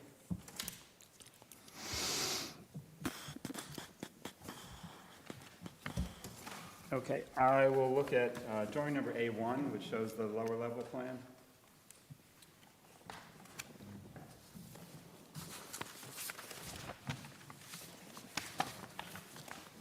Sorry, too many boards. Drawing number A1 of the new submission shows the generator location in the back right. Because of moving the shower and some other reasons, there were doors on the side and an electric meter facing north, or facing, that's north, facing east. So we relocated the electric meter to the back left of the building, facing the side, moved doors around to the front of this little storage area.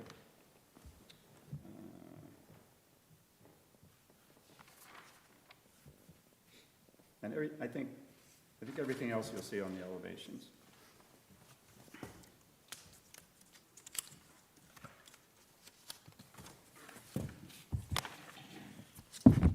So, starting with on drawing A3, the front elevation. These other pages on the floor plans are just kind of where on the floor plan the elevation changed, and some internal things. So on the front elevation, there was a window facing the street in the bathroom, which we removed. So that's set way back. Our original drawing showed railings continuous across, which isn't possible. There had to be newel posts for structural support. So we added the required newel posts for the railing construction. And we changed the gutter design from a half round to a K gutter.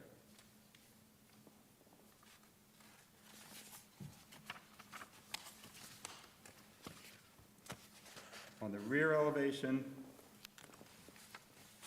we relocated the door from the storage room from the left to the right of that room.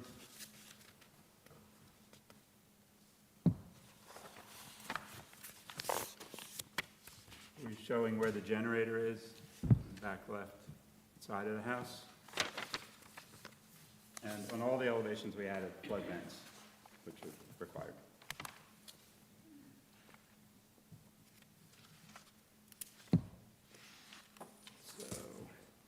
Going to the left side elevation.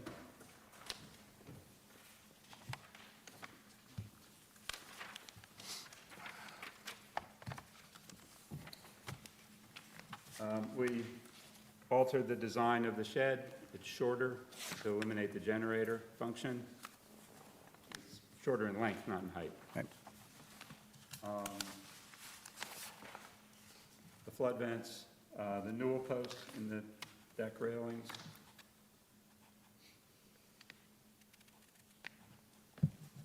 And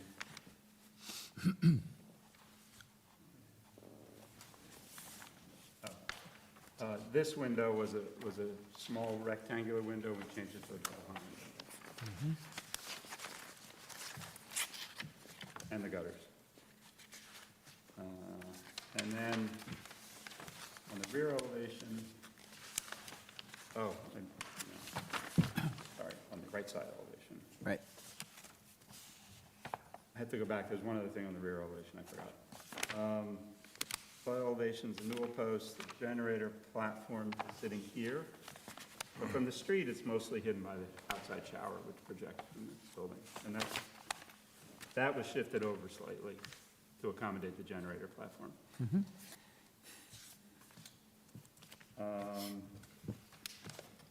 On the first floor, there were stacked windows where this double hung window is now located. We evenly spaced these three sets of stacked windows that are in the bunks. And there's a projecting triangular bay window on the rear elevation, which I'll go back to and show you. And you see the side profile of that on the right side elevation.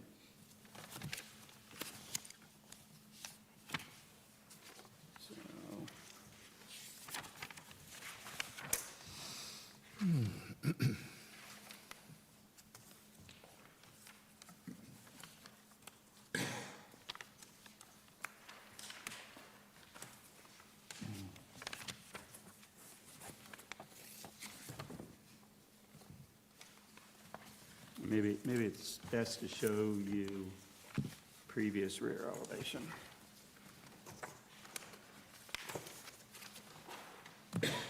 So to enhance the internal part of the stair, the light coming in, we added this small triangular bay with pairs of windows instead of these single windows on the rear elevation.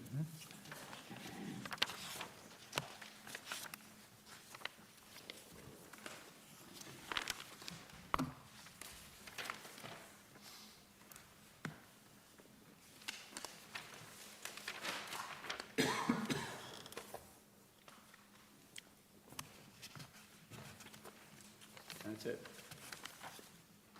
Okay. So before we go around the room, I just have one quick question for you.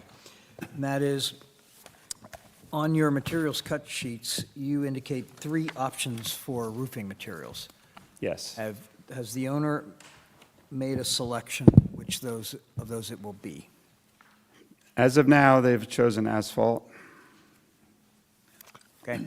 We would all like them to use cedar, but with budgeting, Okay. But I will introduce to them the idea of the synthetic that you brought up earlier. Yeah, I wrote that down. Okay. Thank you. So, Mr. Kurtz, would you like to start with your comments, I please? think it's a lovely project, and the changes aren't too radical. It's an asset to the neighborhood, I think. Really nice. Mr. Carroll? I got to go back a little bit further. When Scott Peters bought this property and wanted to subdivide it, and we went through quite a few different renovation talks with him, common driveway, things spread out a little bit. And I can't really remember what happened on May of last year, but somehow Scott Peters sat where you're sitting and answered the question that there will be no swimming pools on this property. And the reason that we were asking that is because on the property right behind your backyard is one of the most historic properties in town, and it only has 9 feet 6 inches to your property. So now there's going to be needing, certainly a fence, and there's obviously a shed here for the kids' tools, and all this is going to be right in front of the other neighbors. I'm not even sure this pool was on the plans when we looked at it last May. That's my question. There's a lot of things that you're changing. In fact, I've never gone back to a plan that now has 4 pages, that when the construction office is trying to look at the plans to see if they conform, they have to go to a 4-page document to see what was changed and what happened. I think the plans absolutely have to reflect that. But I'm pretty serious about this swimming pool as a problem. It's just right there on the property line almost, and, that swimming pools can become fun, but very noisy places. So I go back to what our meetings with Scott. We did have a few problems with Scott not always listening to things that we said, but that was something that certainly came out, and I'm sure would be in the minutes of that meeting. May last year is a long time ago, and I don't think any of us here, and many of these members are new to the board since May of last year. But that is something that I'm certainly holding out for, because I think that would be a real travesty for that neighborhood. May I reply to that? Please. Well, first of all, we have absolutely nothing to do with Scott Peters. My clients bought the property from him. There was no representation that a pool is not allowed. This L1 drawing was the landscape plan. I have the site plan also that was presented and approved by the HPC, including a swimming pool. So I don't see how we could be held to something that a developer represented before my clients were even involved with the project. Well, I'm having problems looking at all these different changes that you're proposing on this. And I do know the neighbors are watching this, and they're pretty upset about the size and mass and the kind of commotion that it could cause, and still saving a little bit room to put a whole nother monster house right in there, and maybe even another swimming pool. I can only reply to what we're doing. We changed a few windows and a couple doors. It's just there are a number of windows, and I try to be as explicit as possible. That's why the letter's so long, explaining in 2 different places what the changes are. Yeah. So I would like to point out that our resolution from last year specifically says a new single-family house and an accessory pool. I see that. Yeah. So And I see nothing has substantially changed associated with the pool in that no, regard. nothing at all has changed with the pool. I do know the person that owned that. It was a good friend of mine's mother owned that for many, many years. And I've been through that house. It's a beautiful house. I hope the new owners respect it. I'm sorry, what's being proposed to, just a fence and shrubs for the pool with to the property line? The landscape buffer and fence, 4-foot-high fence. Mr. Kiss, I don't remember what fence was approved. that's consistent with the city's current green space requirements? It is. We have full permits for the entire project. But because there are these changes that did not match exactly with the approval, the zoning office requested we come back here and get your approval on the changes.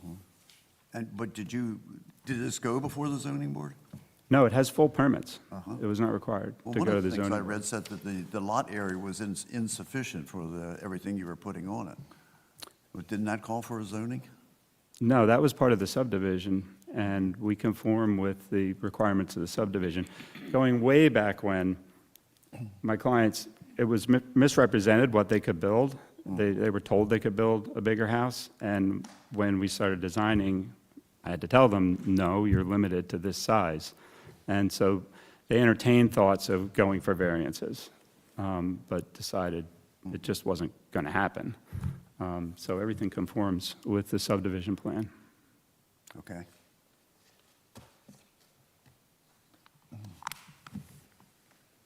As far as I can tell, your bubbles of changes and those that you illustrated are accurately portrayed. I mean, you did what's in the bubble.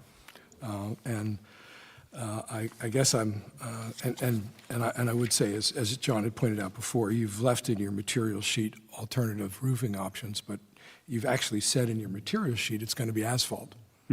So there is some inconsistency there that we need to iron out.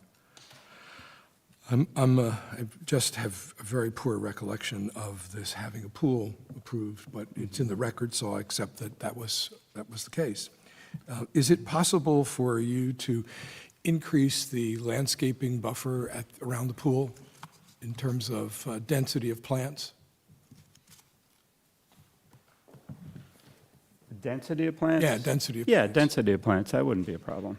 I mean, I think we'd like to see it as densely, I mean, it does affect, in a way, streetscape views. So it's not a matter of whether the pool can be seen, but in terms of streetscape, I'd like to see that have a denser buffer around the pool to at least buffer it a teeny bit from adjoining property. Yeah, if you're talking about more plants but in the same space, I can definitely do that. That's not a problem. That's what I'm talking about. I have no further comments, John. Janice? I just had a couple questions regarding on page A4, where you show all the doors and windows at the bottom on the first level. I guess they're garage doors. On page A4.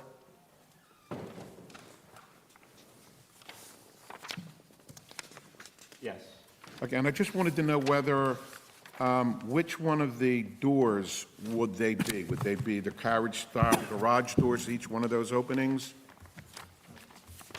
Because it really doesn't seem, they don't really look like anything on the materials list.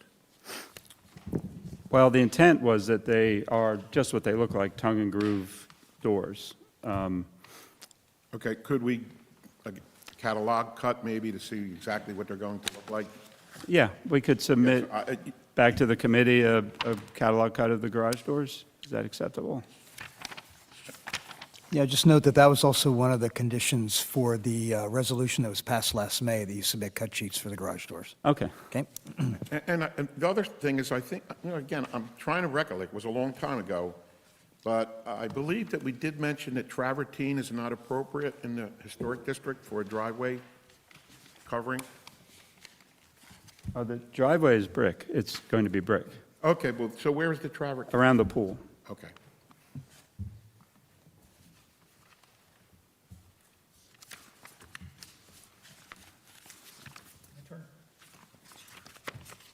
So it would seem. Couple of questions. First of all, the site plans, and I'll use SP1 as maybe my basis here, have very little space that is not covered in some kind of an impervious material. That strikes me as just an awful lot of ground coverage. Are you dealing with, remediation of rainwater and everything else? I can't believe that that's consistent with the zoning code. I would think there should be more space for drainage, for, plantings and things like that. It is absolutely consistent. We have the full zoning approval, grading plan submitted, so it meets the requirements. I'm just shocked. I mean, it just seems there's, as you look at that, there's just a little narrow strip around the outside and the bit right in front of the house. It just strikes me that the level of impervious materials that's then going to cause water to drain off the property into the street, into the adjacent properties, is just a lot. Well, the driveway is a drainage system. If you look on the last page of the material cuts, second to last page. It's a, A3, on the material, sorry. the application with the materials. So we're looking at the precast brick paver drainage system, right? Big paver drainage, they want to do brick like is depicted, with drainage in between Yeah, I see that. and the stone underneath, so it's theoretically captures a lot of that water, and it is only counted at 50%, which is why the area looks that much bigger. Okay. What's the impervious requirement? Is it 70% here? Does that, I'm trying to look on the zoning chart, but I can't.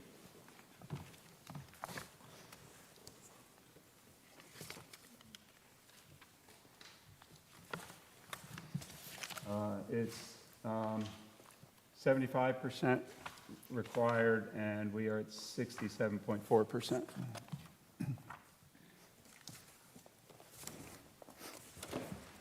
Chris? Got it, yeah, I'm looking at the same page, thank you. Well, I didn't know if you wanted the bigger one to see.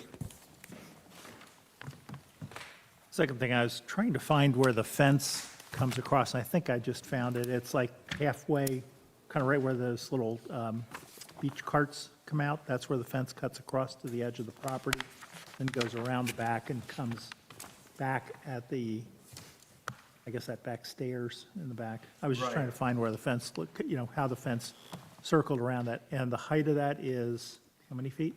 48 inches. 4 feet, okay. So, yeah, it starts at the front corner of the cart storage. I think it's just what you described. Okay, typically, we don't usually like the showers or the generators to be visible from the street or HVAC systems, things like that. Now, on drawing SP1 and A1, it's a little different than if you look at drawing SP1 in the back, where the placement of that door is. You can see on the one hand, the door, SP1 in the back of the pack has the door closer towards the edge of the house. SP1 in the top of the package has the door closer to the middle of the pool, I'll call it. You see that? The two drawings are somewhat different? Right, that's the difference. Okay.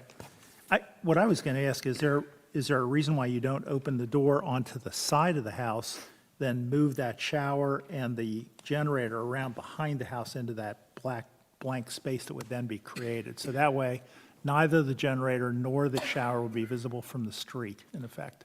We have a 10-foot setback requirement to the pool, so nothing can go in that space. I see.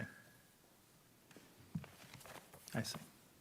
Well, then, at the minimum, I would suggest you look at doing some kind of a screening around the generator, just so it's not visible from the So, street. well, You can the- see it's there. I'm not sure how the height of the shower comes up to, whether that covers and totally conceals the generator or not. Does it? I'll take whatever you tell me. on Not that. quite. It's, the generator is maybe about 8 inches taller than the shower. That's because effectively of the covering it. Sound enclosure that's around it. We can't screen in front of it because of code, I understand. but the shower blocks most of the view Okay. from the street. Okay, that's good enough. All right, I don't have any other questions. I have to express, I'm a little concerned about the drainage on the property. I just think that there's an awful lot of coverage on the lot of some kind of semi-permeable or non-permeable material. I'm surprised zoning has not considered that, or maybe they did. Okay. One question that I have, besides the two that have been raised that I think are part of what the motion will likely be, about needing a garage door cut sheet, and are you proposing that that be a wood garage door? I don't know the answer to that until they decide. As you might imagine, I've had a little trouble getting some decisions, which is why I'm here with all these changes. Understood, yeah. You did, I mean, given that there's 4 pages of changes, you were, I think, quite expeditious in your presentation of those that would affect our decisions. And there actually aren't that many, really, from my perspective. And the denser landscaping to screen around the pool. I think those are the 2 issues thus far. I had the same concern that Kevin had about the screening around the generator, but there are code issues regarding the distance between a generator and any sort of enclosure at all, correct? That's right. And it also depends on the generator, how it's rated. That's why I was trying to move it around behind the house, preferably. It used to be a lot, I mean, they used to be not badly fire rated, and now they've improved. Whether we've improved or not, another story. Well, what concerns Well, me, I used to be able to put it right up against the house too, but we can't do that anymore. No, not unless you've got some insulated steel thing a foot and a half from the house. That's, the rest of it is, that's not going to work. well, what concerns me is that it's partially hidden from by the shower from Reading Avenue, but there's a corner lot between this lot and, what is that, New Jersey? Yeah. Yeah, which means that it would be visible for some period of time before there was a structure built there from New Jersey.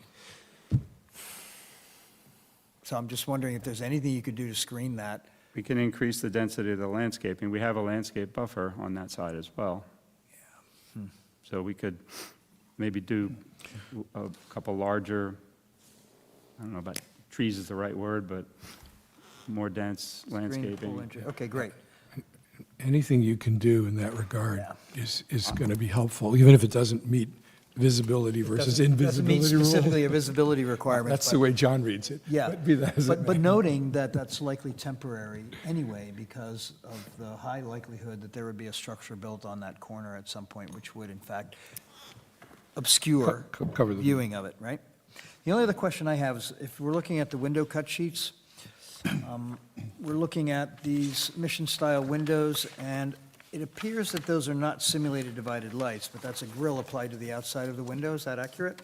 They will be simulated divided light. They will? They will. Okay, I would like to make that a stipulation here because it's not what it says here. It says the pattern would be applied to the outside of the glass.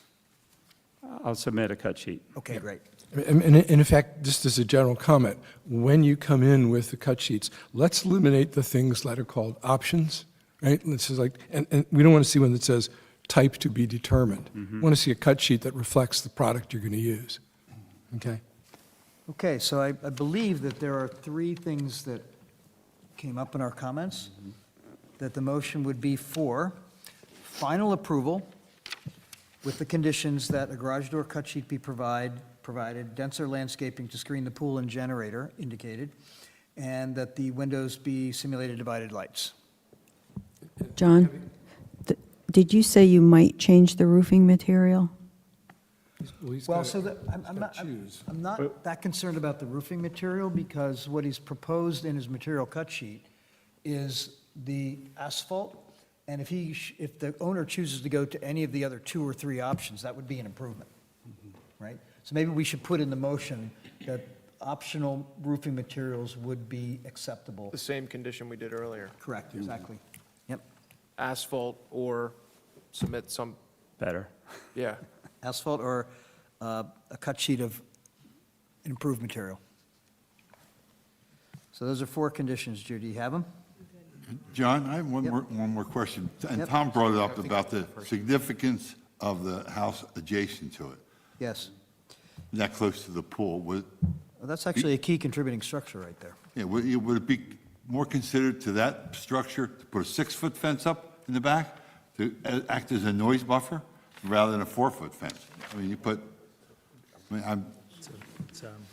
Well, that's a very good point, especially if really the good fence is point. going to be as open. It's gonna be- as what yeah, it's we gonna be see. open. This is another one of those typical fences without specifying what they're Yeah. putting in. I mean, Good point. Yeah, I think we owe them that respect to the neighbors. Yeah.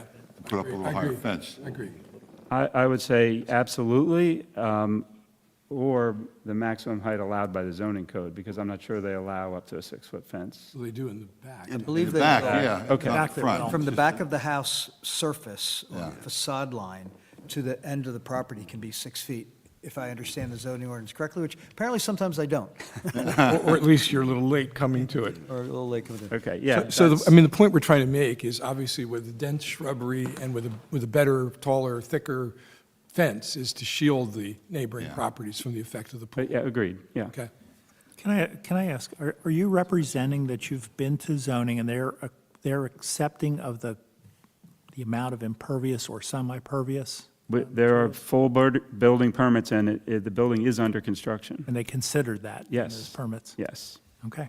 Yeah, the zoning ordinance here with regard to paving is a little, The driveway's semi-pervious? Semi-pervious So, drainage. And if you, it looks like everything's covered on this, but the surrounding portion is landscaping. You got landscaping in the front.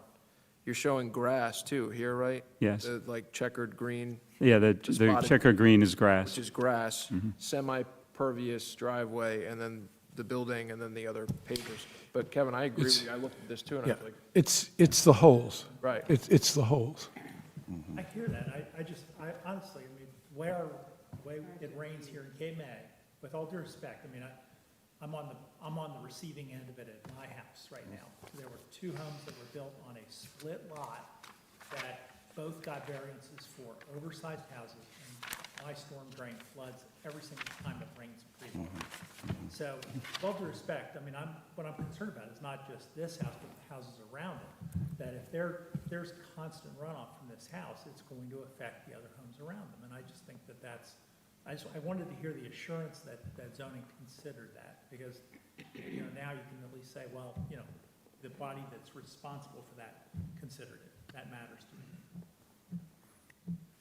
I guess the answer is they did. They did, and they Yeah, approved it. yeah. And in fact, we did not use all of the coverage that they would allow.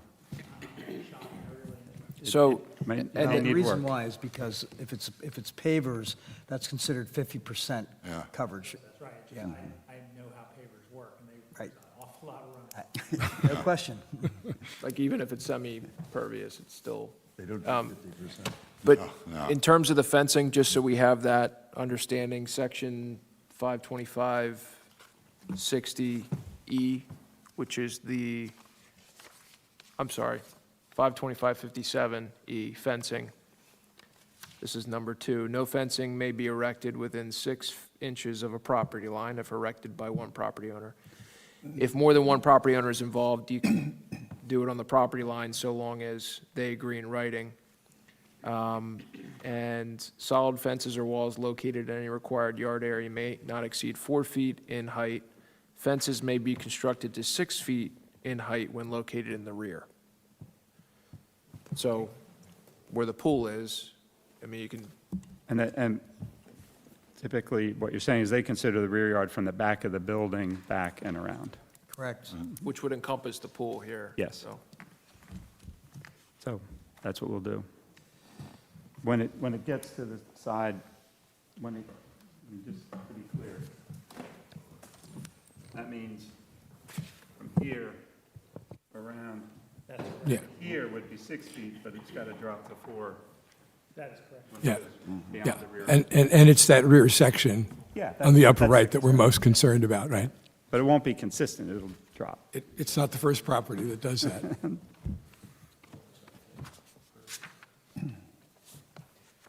So we are, Mr. Kiss, we are up to 6 conditions for approval. And I have them listed here. I'll go through them in a moment. So I would like to offer you a couple of options.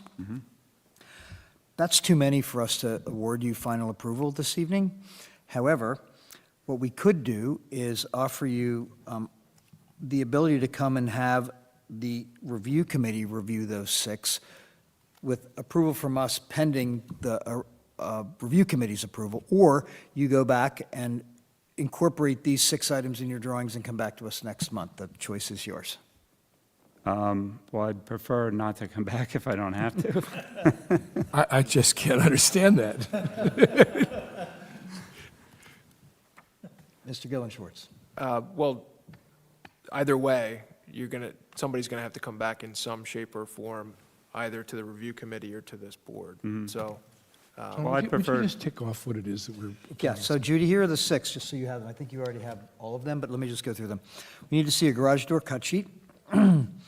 denser landscape, documentation of denser landscaping screening the pool and the generator, cut sheets indicating simulated divided lights for the windows, an indication that the roof is approved as asphalt or a cut sheet of an improved material, and lastly, a cut sheet and site plan indications of the location of a 6-foot fence instead of a 4-foot fence around the back of the house, from the back of the house to the rear property line to screen the pool. So what we would need is a site plan showing where it's a 6-foot fence and a cut sheet of the fence you're proposing. Okay? Yes. So those are the 6 things that I have as conditions of approval. So are we effectively changing what was a final approval before to something like conceptual approval? No, no. I think all we're doing is, because there were so many revisions, there are 6 things that we want to note in a revised final approval that can be approved by the review committee, so long as this body gives the review committee that authority. Or we ask Mr. Kiss to come back next month with all of these documented, and which essentially would be tabling this for now. Yeah, that's one of the things I was considering. Yes. Just table and come back. So I throw that open for discussion to our fellow commissioners. I think that the review committee does a great job, and I would respect their decision personally. As part of the review committee, I Okay with that? we cover that pretty well. Any opinions over here? I'd rather table it, but I'll agree that the review committee can handle the job. I'm being very quiet. I'm still just really upset that there's so little concern about the neighbors, particularly the key contributing building, other neighbors, and there's things that, are a little bit out of our control, but with somebody putting a house of this size, coming before us with all these changes and everything in it, I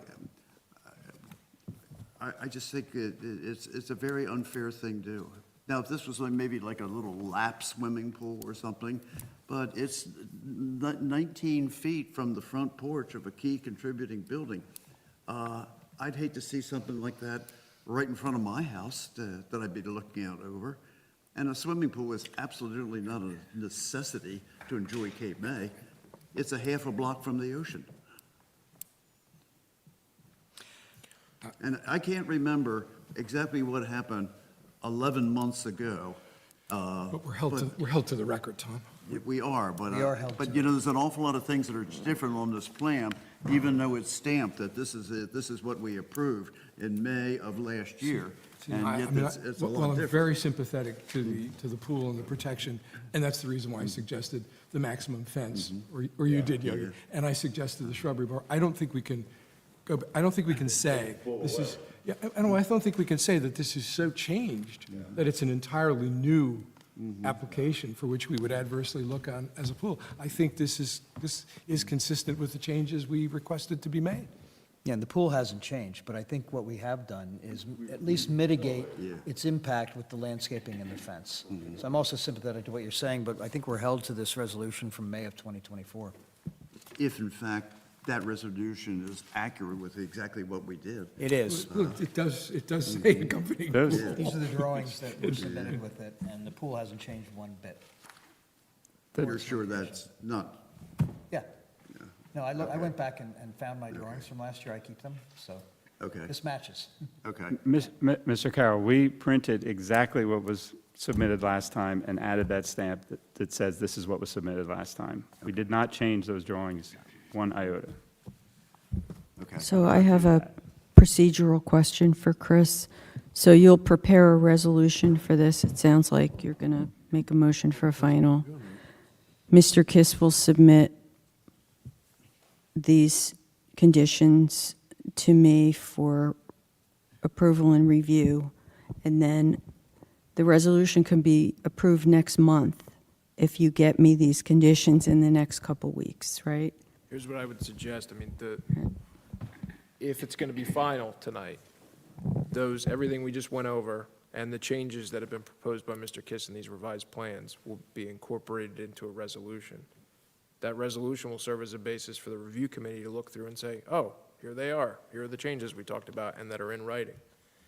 And then the other thing we've talked about with this process is we may consider throwing that on a approval and review, just to confirm that the conditions have been met, so there's some record of that too, and that the review committee's satisfied.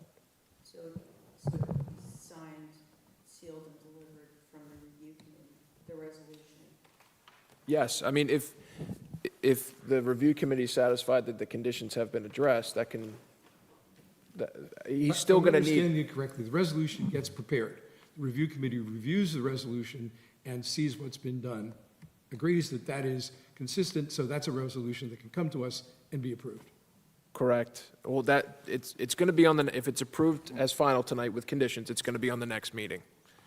In order to get a construction permit, somebody's going to have to confirm that those conditions have been actually satisfied. And that would be the review committee, Correct. presumably. Right. Yeah, so either way, the final approval isn't going to happen until the next meeting, simply Right. The because. resolution won't be approved. Yeah. We're not talking about Exactly. next Tuesday, we're talking about the Tuesday following the resolution. He'll, next Tuesday, he could have enough So confidence. this really isn't different than a final approval that we've given before with conditions that are essentially reviewed and approved by the review committee. Correct. So normally, I would say this is too many conditions, however, You did say that. yeah, in looking at them, they're very, very straightforward. There's not, these are not design discretionary issues except for the landscaping. This is all very straightforward. I'm happy to do whatever you'd like me to do. It's not that I don't want to see you all, but however you'd like to do it. Now, the only thing is I have to get to my client. I have to get them to agree and make these selections. Yeah. So does that have to be by next month? No, no, or- no. No, it's timing's in your Our hand. process is really simple. Yeah. Our review committee meets every Tuesday morning. So all you would need to do is make an appointment with the HPC secretary, Judy Decker, to come and visit with us, bring us the 6 things that are being requested as conditions for this resolution, and we will review them, and if they're approved, the resolution is approved. However, it needs to be ratified at the next HPC meeting in May. Or next one after the review committee meeting. Correct. Right. Yeah, I just don't know if I can get the answers that So we need. The good news is you have 3 weeks, Yeah. right? Now, whether that's good news for you or not, I don't know. Yeah. But if they vote on this, there's going to be a resolution on it. Then it's up to you and your client to get the stuff together, to get what you need to get, Yeah. close out your permits. And is there any time frame on this?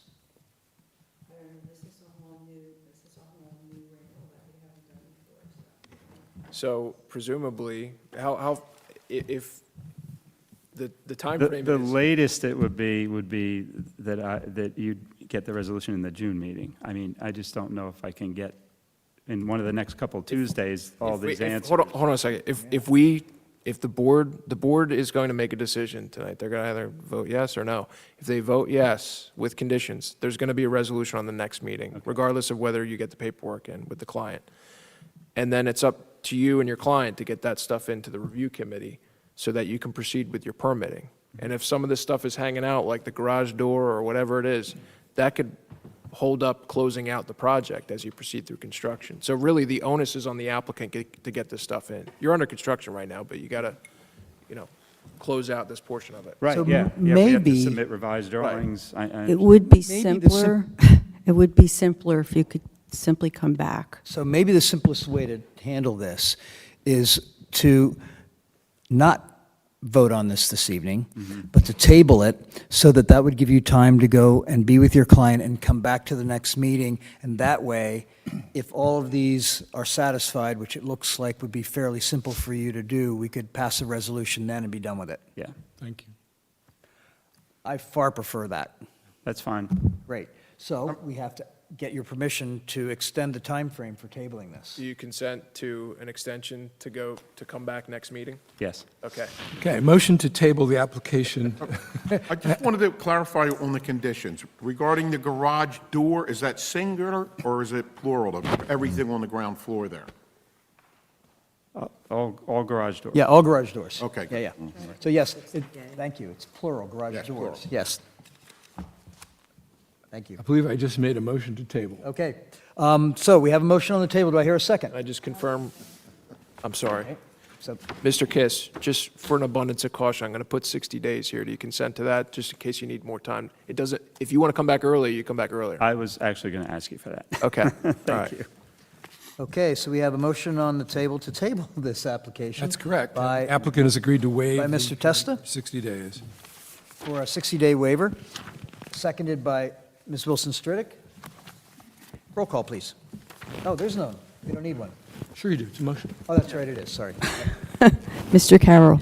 Yes. Ms. Wilson Stridick. Yes. Mr. Stevenson. Yes. Mr. Hammerin. Yes. Mr. Testa. Yes. Mr. Becker. Yes. And Mr. Kurtz, you were in on this one, Mr. Kurtz, thank you. Okay. Thank you. Mr. Kiss, thank you. John, can we have a break? I'm sorry? Yes, we have a request for a 5-minute break. Thank you.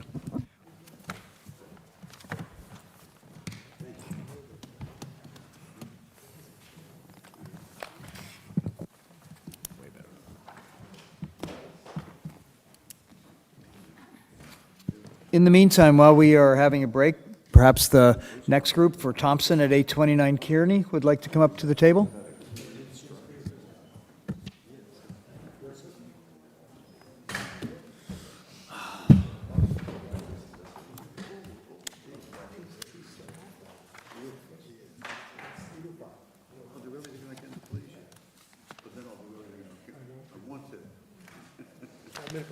Yes, 5-minute break.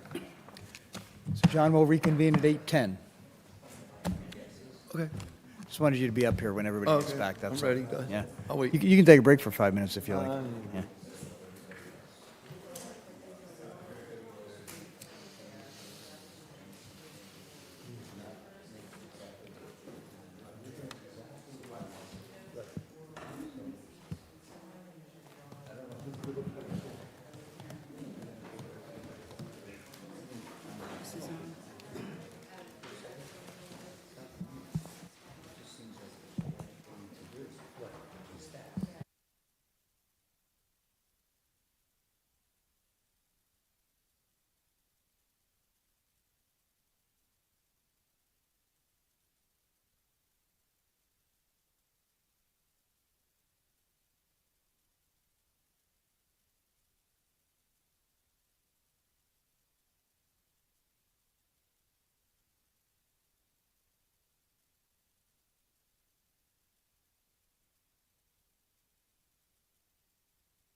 So, Mr. Gamble, could you please state your name?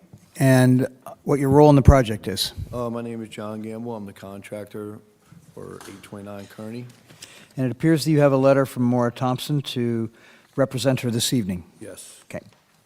We are trying to put a wood deck over top of a fiberglass deck that is not being utilized to its full potential.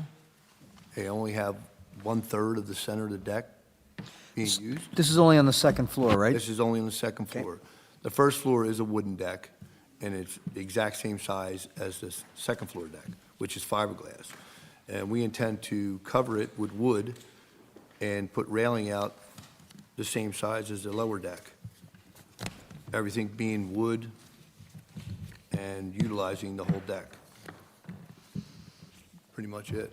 And it appears that the railings that you're proposing for the second floor new deck will match precisely those on the first floor. Is that correct? All wood. Great. Kevin? We went back and forth because we weren't sure whether that was. The whole deck. It's the whole deck, yeah, it was just, Yeah, I don't have really any comments about this. We've gone through this in great detail, trying to figure out what was happening.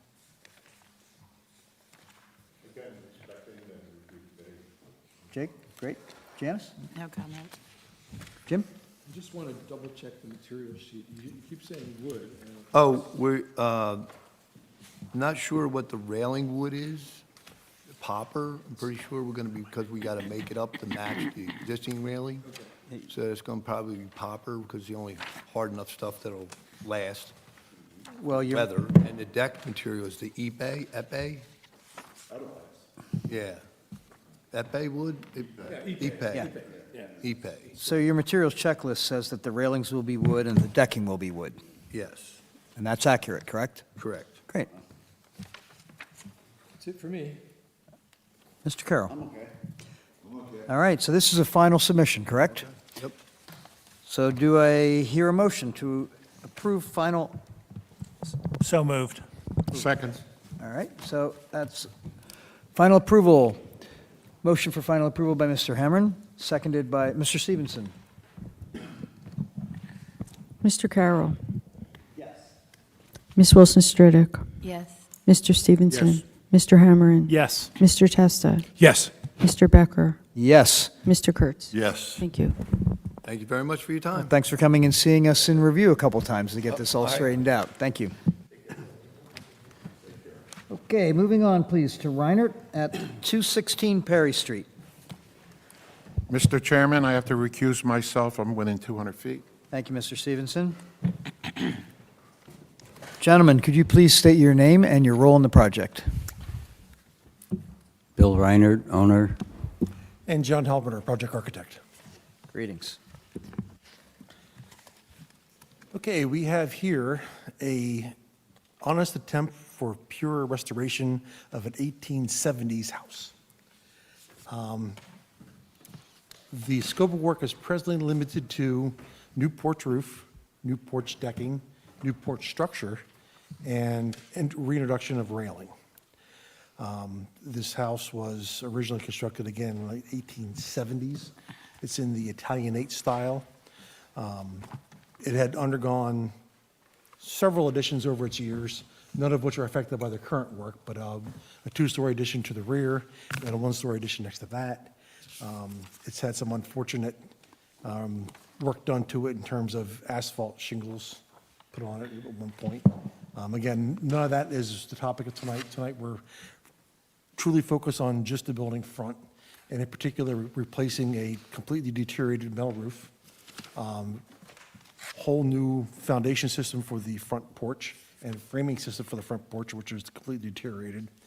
And then with that, putting back the decking, and after a lot of research and head scratching, coming up with a railing style that we hope you agree is what we think is appropriate for the period.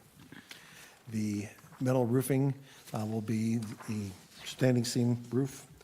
We're going to be reintroducing a relatively simple 24-inch wood bracket, as what's shown on our detail, connecting wood posts that are routed, and doing a silhouette wood baluster style railing.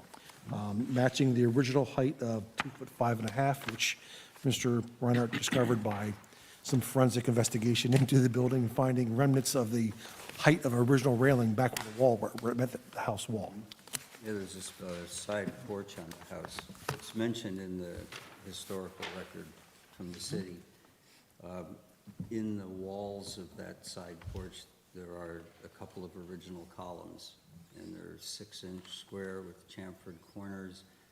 On the side of one column, we were able to find paint artifacts that indicated where the railings had been attached, the dimensions of the railings, and where the sawn balusters intersected the railing.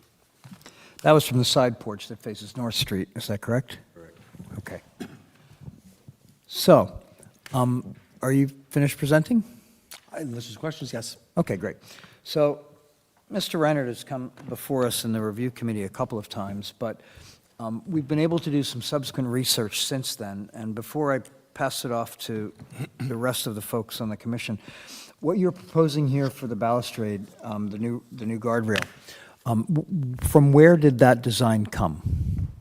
I think it was looking at similar railing styles on properties in the nearby area, the particular addresses of which now escape me. Okay, great. So the only thing that before I pass it off to everybody, identify is that when we were looking at this previously, we did not have the property report before us, and it specifically says that the porch had bracketed turn wood posts as opposed to the cutouts, and that they were East Lake spindle trim brackets, which would be absolutely consistent for an 1850 to 1870 Italianate simple house.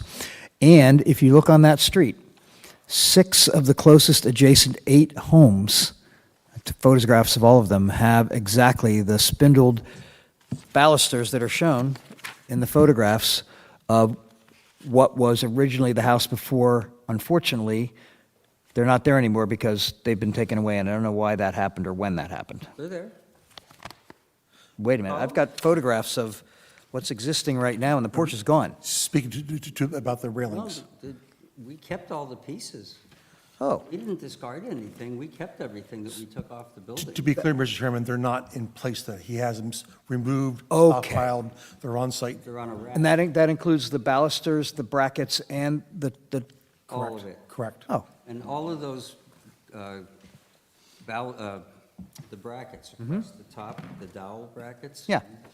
Are factory manufactured with Phillips screws, which puts them post-1935, which is why we don't feel they were original to the house. So I would defer to my commissioners and open it up for questions. Can I just add? Sure. If you just press your mic to green. Yeah. Thank you. Okay, now we're better. We had full approval to replace the spindled railings and the turned columns. It was in the process of doing the work that it was brought to my attention by the crew that this was not original goods, that the columns would have been from around 1890, and what research I've been able to do validated that, and all of the doweled woodwork across the top, which I have, all intact, took it off intact, is every 5th dowel has a factory-installed Phillips screw. So we knew right away that those are from post-1935 because there weren't Phillips screws until then. So it was that point that I called and requested a Tuesday morning meeting with the then current people, which Tom was involved in, but I don't know if he was at the meetings. Warren Copeland was there. Corbin Cogswell was there at one point. Yeah, I came over and went all through it with you. Yep, and Warren and Corbin both said, absolutely, this house would have had sawn balusters and square columns, probably 6 or 8 inch. Well, then we took the wall apart in the side porch and we found the 6-inch columns. John knows this. It doesn't matter to me how we put it back together. I view myself as the caretaker of the house here in town. I'm going to die and the house will still be here and somebody else will take care of it. But when we discovered that what we were removing wasn't original, I said, let me go back and talk to the committee and see how they want me to proceed. And so first order was to go and get pictures of a lot of neighboring homes that were built around the same time, which I did, and that all got submitted. It should be in the file. Warren said the brackets would not have been what was there, but rather would have been something very simple.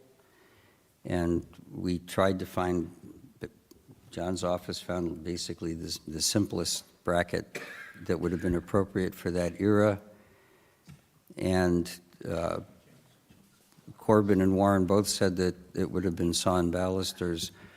When I took the side porch wall apart on the inside, we could see paint artifacts on the column where the baluster had intersected a 1-inch square about 6 inches down from the top rail, and there was another paint artifact that was tapered top and bottom, which would have indicated a curve intersecting at that point. For the brackets? For the sawn balusters. Yeah, okay. And they're not the height of today. They were like 26 inches, I think. There were only, in the whole catalog of Victorian-era balusters that we looked through, there were only 4 that would intersect at those 2 points in that fashion. And so we just selected a style that seemed, of those 4, that seemed more consistent with the architecture of the house in general. But we can go back and put the turn stuff on. I mean, that. No, you've answered my question, which was, where did this baluster design come from? Right. So you've answered it, so thank you. I'd like to defer to my fellow commissioners, start over here with, I just have a question. You said you had pictures of surrounding homes with the turns, yeah. and you said you had some pictures of surrounding homes that look like these. Do we have both sets of pictures? Well, the ones I submitted should be part of the file. They were 8 by 10 colored glossies, and they weren't of the neighboring homes. They were homes, it wasn't like the house next door has sawn balusters. My assignment from the committee that day was to get photographs of houses built around the same time. The houses right around me are late 1880s, 1890s. I was focusing, if you look at the report from the city, it says the house was built between 1850 and 1872. There's no definite date. So I focused on houses that were in the 1860s. 10 North Street, 10 Windsor, what used to be called the Dolores. It's 15 North Street, I think, maybe. They're all within 2 or 3 blocks of the subject property, but they're not immediately adjacent. And one building that I zeroed in on, because it has the same roof lines as my building, was the Alcott Hotel. And we're both on opposite ends of North Street. And so I found a lot of historic photographs of the Alcott, thinking, well, that had the same roof line, the Italianate style. When I find the railing on that, that should give us some clue. Well, every picture I find of it has a different railing. Turn spindle, square spindle, sawn balusters, every picture. Changes. Well, I'm not surprised, because every 15, 20, 30 years, they rot away, and somebody puts in something that looks right at the time. Before I get too befuddled, on the columns, you have found what? Square? Round? On the columns? The columns? Yeah. Square. Square. Well, they were 6 by 6, you said, correct? 6 by 6. on the side porch with chamfered Side corners, porch. right? Chamfer corners, Yeah. the chamfer starts 12 inches from the bottom. Sure your mic's on, please. Thank you. I'm sorry, I was following his example. Just what we need. Yeah, I Yeah. So, Okay. More questions, Yogi? No, I mean, either way looks very, very nice because of the street that it's on. But I think the commission should be as accurate as possible, even though this does look nice. I mean, but it's not authentic to the house. We do know sawn balusters because you can see the 1-inch wide paint artifacts down the side of the column on the side porch. You can also see exactly where the railing components intersected.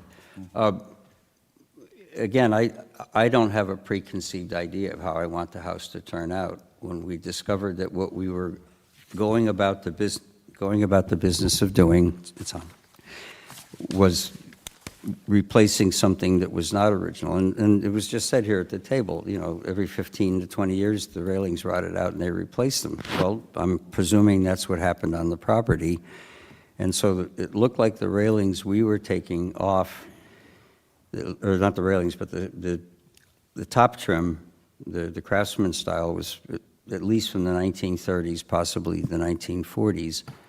The turned columns, from what I've learned, were circa 1890 or later, but the house was built, you know, potentially 20 to 40 years before that. So I only came back thinking that now that we've discovered what we were doing wasn't the true historical reconstruction of the house, but merely mimicking what somebody had already changed on it. There's also the point, though, that the house has been around so long, it's had a number of things done during the period of significance that Could make it self-significant. it is, I mean, we're faced here with changes that are occurring during the period of significance, and it's not necessary all the time to go back to find the original. The house right next door to the house, what you're proposing. Yeah, so two of the 8 houses nearby have exactly what they're proposing, 6 don't. However, I would like to say that the reason why it's so confusing is because if you do a little research, on this historic document, this property report, it says East Lake spindle trim brackets. Well, what were East Lake?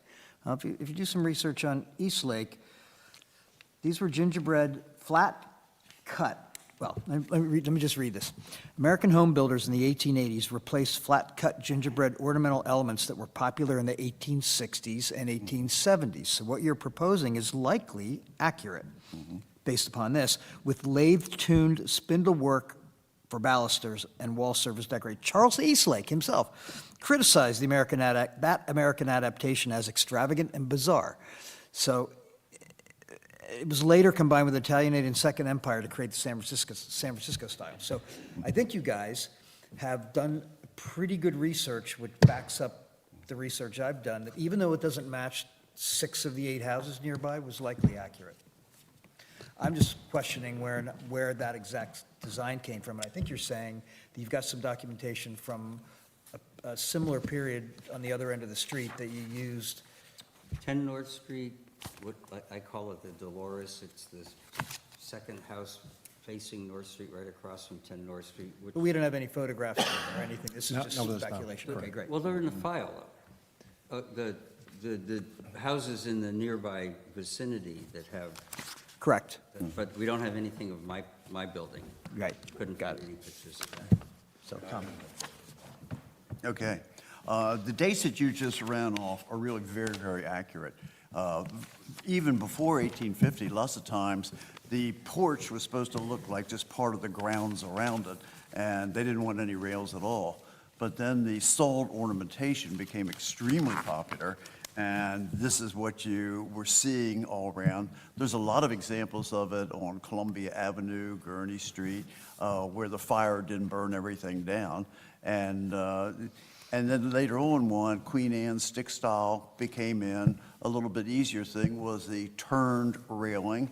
And then by the 20th century, they got really lazy and just used square. Like your yard. 1.5 inch squares, I know. Yeah. I have a lot of them. So I think with the date of the house, that is exactly 1870 was the date that the Mainstay Cottage was built, and we had railings almost identical to that. And I know because we had to make a whole lot of new ones, and they were awful hard to cut out, I gotta say. But I think it would be very proper in doing those. I just want to point out, too, when you're recreating a historic house like you are, you don't have to listen to anybody that says your railing has to be 36 inches high.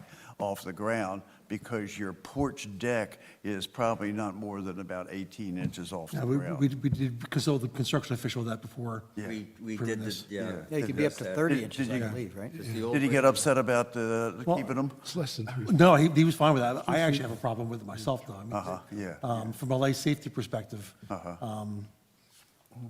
the layperson has an expectation that a railing is there, it's going to be up to current code. I swallowed that for this particular project, and I'm honoring the historical height, but it's kind of like, I'll say, against my better judgment from a life safety perspective. But Could we you are- be that careful somewhere else? We are low enough that I think railings aren't Yeah. required by code. Well, the worst thing to do is to sit in your rocker on the porch and only be able to see the top rail. You know, and No. that's how a lot of these look right now. Yeah, if in fact this deck were more than 30 inches above grade, I think we'd be having a Yeah, different but if you conversation. use it's not. like a nice heavy top rail on that, it has a safety factor for people that want to sit on the railing and have their cocktail, and they're still 24 inches off the ground, and only 18 inches to go down. And So, you're Mr. numb for the landing. Mr. Testa. or- Yeah, I think, no, I just wanted to say, I think, Interrupt, Tom, are you done? I just want to say, this is a fabulous project. I've watched that house for so many years as everything else has improved, and just think, oh, the lines of it are just so nice. I said, I can't wait for somebody to come along and do this, so I'll be cheering for you all the way. Well, thanks. It's been a challenge. you know. Yeah, Like yeah. this, we thought we were off in the right direction. Yeah. And then discovered that, we Yeah. weren't. And it slowed us down a bit. But I better let you ask the questions because we're long on the time here. I can't say that I'll join Tom in the cheering, but I do think you have yourself an opportunity here that you've chosen appropriate materials, appropriate design, all within the period of significance, and I'm in favor of giving you the leeway to choose what you think is best within that, so I think it's fine. Well, thank you. Jess?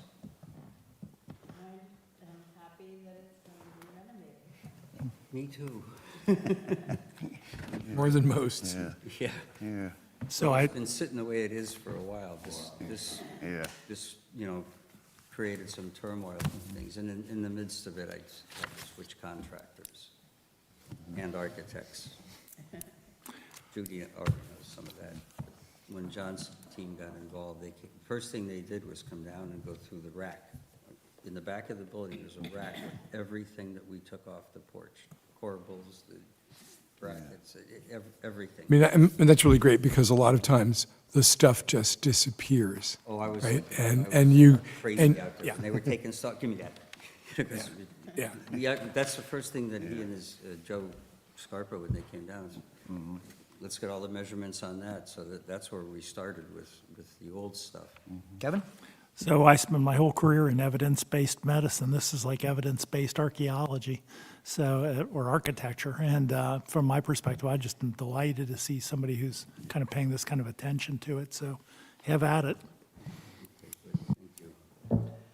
So I just want to thank you for doing the kind of research that you did, because these are the kind of archaeological crazy ways that we can get all confused by 6 of the 8 houses having something that's there that may not be historically accurate. Because of your research, though, I think you verified as closely as possible what likely would have been there, and I think you're doing a great job.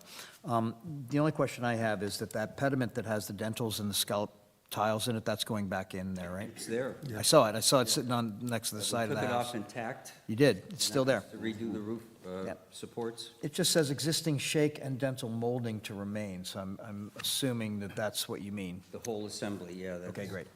That's what we're calling it, but it's the pediment? maybe? Yeah, it's the one in the pediment over the main Over entrance. the, yep, over the porch, On the yes. porch, yeah. Okay.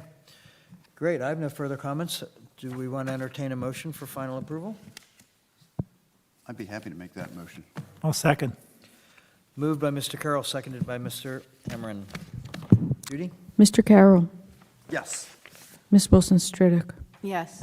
Mr. Stevenson. He's recused. Oh, that's right, I'm sorry. Mr. Hammerin, Yes. Mr. Testa, Yes. Mr. Becker, Yes. Mr. Kurtz. Yes. Thank you.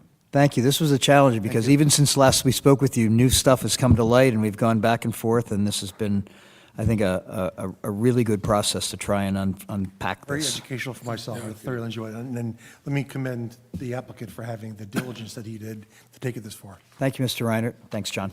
Yep. Well, and the two guys I mentioned, that your predecessors. Yeah. Corbin and. Corbin and Warren, yeah. They're both very, Yeah. instrumental in Helping you. putting me in the right direction, Thank you. And Tom. And, well, Tom was the first one. Yeah. He came But over Tom- initially, and it's because of Tom. This wasn't part of anything we talked about tonight, but Tom pointed out that all of the glass in the house, with some minor exceptions, is original. Wow. It's got all the bubbles, and some of them were broken, but once you told me that, I said, Yeah. having some old windows, when people were taking them out. Uh-huh. That's what I did, too. Okay, next on our list, please, is Carlson Glazer at 820 Sewell Avenue. Good evening.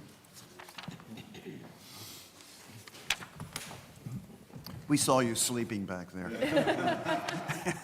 This is very entertaining, better than cable, I'll tell you.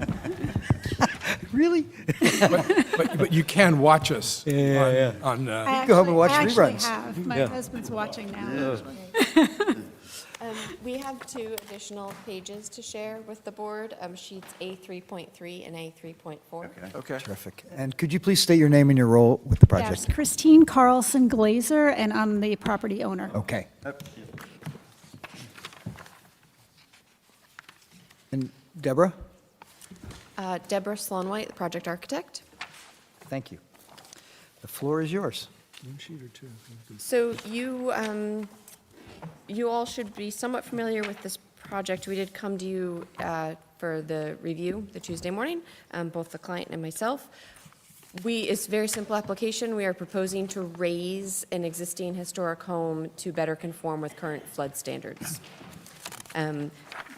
Chairman was kind enough to draft a letter that was shared with consultants who have been integral to the process, dated February 19th, 2025. It's in your packet. I don't know if everyone had a chance to. It's a really long packet. I apologize. There's a lot of pages. Conditions of your, or I should say suggestions made by the board were all implemented in the drawings that were submitted to you. So on sheet A 1.0, we've highlighted in kind of a yellow color the front steps area. This is really the bulk of the project. In addition to lifting the house, we now need new stairs and some new landscaping. The new foundation will be covered in brick to be sympathetic to the existing chimney. The stairs to the left, which are an existing sunroom that you can actually see on page A 2.0, and then again on sheet A 2.1, those stairs will be removed. They are not necessary to any emergency egress to or from the home.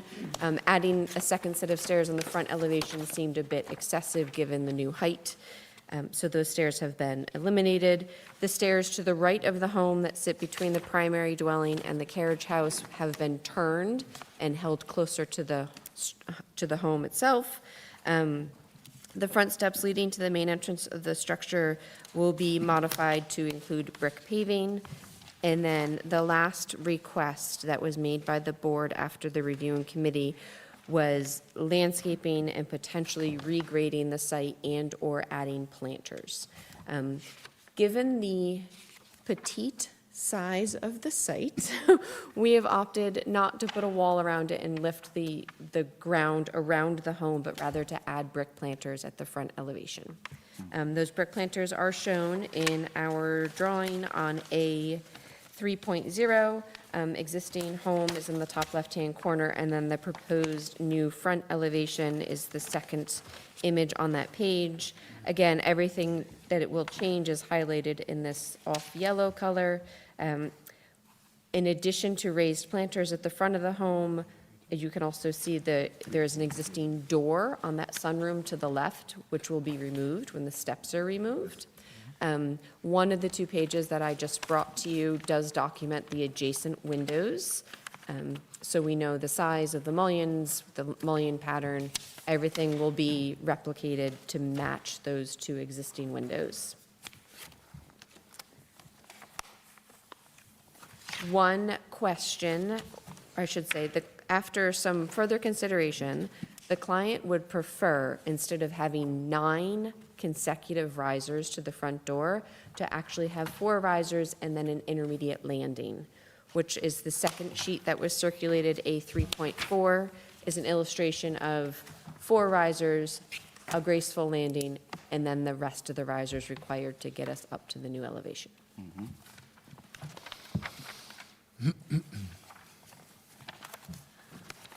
So just to clarify, are you finished? I'm finished, Okay, yes. great. So just to clarify, folks, that most of the 8.5 by 11 documents here are documents that are created by an historical preservation specialist in proposing to FEMA how they might be able to adjust the home in order to lift it, to obtain funding for FEMA floodplain mitigation. 70%? Yeah. 75%. 75%. Up to account. So these folks came to us at the review session, and we reviewed what the historic preservation specialist from the firm that folks use to send their work to FEMA. And between the 5 of us, we came up with another way to do it that would be more pleasing and acceptable to our owner, which is why I wrote the letter, so that it shows that what we are proposing collectively and recommending differs from what the historic preservation specialist did. And in our view, in every way, it's quite an improvement. Agreed. And they actually agreed as well. They did. Oh, yeah, no, they did. Assuming your letter was accurate where it says the homeowner concurs. Yes. And the homeowner concurs, and the Yes. homeowner concurs. So I got the impression you agreed. Just to get the background, because there's a lot of documentation here that, in some ways, it's not irrelevant, but it's less germane than the discussion we're having. The only question I have, before going around the room here, is what's the status of the zoning? Very good Approval. question. So we have submitted the drawings to the zoning officer. Christine I has spoken. I have reached out to the zoning officer. Actually, when I first was notified that the grant was coming, Yeah. I spoke to the zoning officer, and I have spoken to him since we met in review. He said as long as we are going this way, and we can lift the house up, that there was not a zoning issue. I do have to apply or give him a documentation and apply for construction permits, but I can double-check that with the zoning officer to make sure, once we have a design, I think. And we are not increasing any impervious coverage. Our new steps sit on top of what is currently concrete, so we're improving them, we're making them brick, but we're not changing impervious coverage. The home will be lifted in its footprint. There is no addition being proposed. The construction documents are being generated predominantly by a structural engineer who's doing a soil boring test and evaluating the existing foundation and then the proposed lift. And it appears that even with the double set of steps, with the intermediate landing, that the foremost riser coincides with what the front of the current retaining wall sides of that step/porch Correct. encroach into the front yard. Yes. Great. That was our intention. So in essence, you have not, even though it's a non-conforming pre-existing condition, you've not exacerbated it. Yes. Got it. And just to confirm, the zoning code section 525-73A, raising a portion of or an entire structure to meet the minimum flood standards for the city shall be permitted without the need for variance relief, provided that the structure shall now not be otherwise expanded or relocated. That's not happening here. Correct. Further, provided that no variance relief shall be required for the construction of stairs necessitated by the increase in height for any building hereunder, which is what you're proposing to do. You Yes. need access to the raised building. Exactly. So if I'm understanding that, it means that it's correct that you checked the final box. We have That's what we're trying to spoken with the zoning officer, yes. Yeah, And so that's good. it's good. Kevin? So this, I think, was really the first time we've seen a project come into us that's just a directed, raising of the house. And so we learned, I think, a fair amount from this. We saw the materials that were sent to the homeowner from the historical architect, and all we do is applied our standards to it, and it seemed to work pretty well. I don't have any problems with the way we're approaching this. I think this is good for approval. Okay. Okay, one question regarding the sightline window. Are they clad or plain wood? They're wood with simulated divided light. Okay, but wood, right, no clad? They're wood, yep. Okay, but my opinion on it, as a flood adaptation, is very clean and respectful of the contributing property. Thank you. Yeah, it looks like a good project, well-researched, and I agree with the landing. I think those stairs that go straight up, they're not very inviting. I don't think I also don't think they're as safe, like when Yeah. you're going up, so thank you. It's a long way down, Yes. instead of 2 ways down. May I? I think that, and I was conscious of seeing the suggestion to FEMA and then the review letter that we produced, and how nicely it transitioned what would have passed for FEMA approval to what would be acceptable here. And being the owner of a colonial revival structure myself, I really think the use of the brick is an enormous improvement to show that much brick in contrast with the house. This is going up a lot. I mean, it's the lowest parts of town. It's going up a lot, and I think that the good news is that it's on a corner, so that even though you see it, it's not right next to another house that's much lower, and it appears to tower over anything but the corner. Right. So I think that's been pretty sensitive, and it's a good lift. I mean, it really preserves everything except makes it higher, and I think makes it look better. And our firm actually just lifted the house across the street, so that corner is all rising together.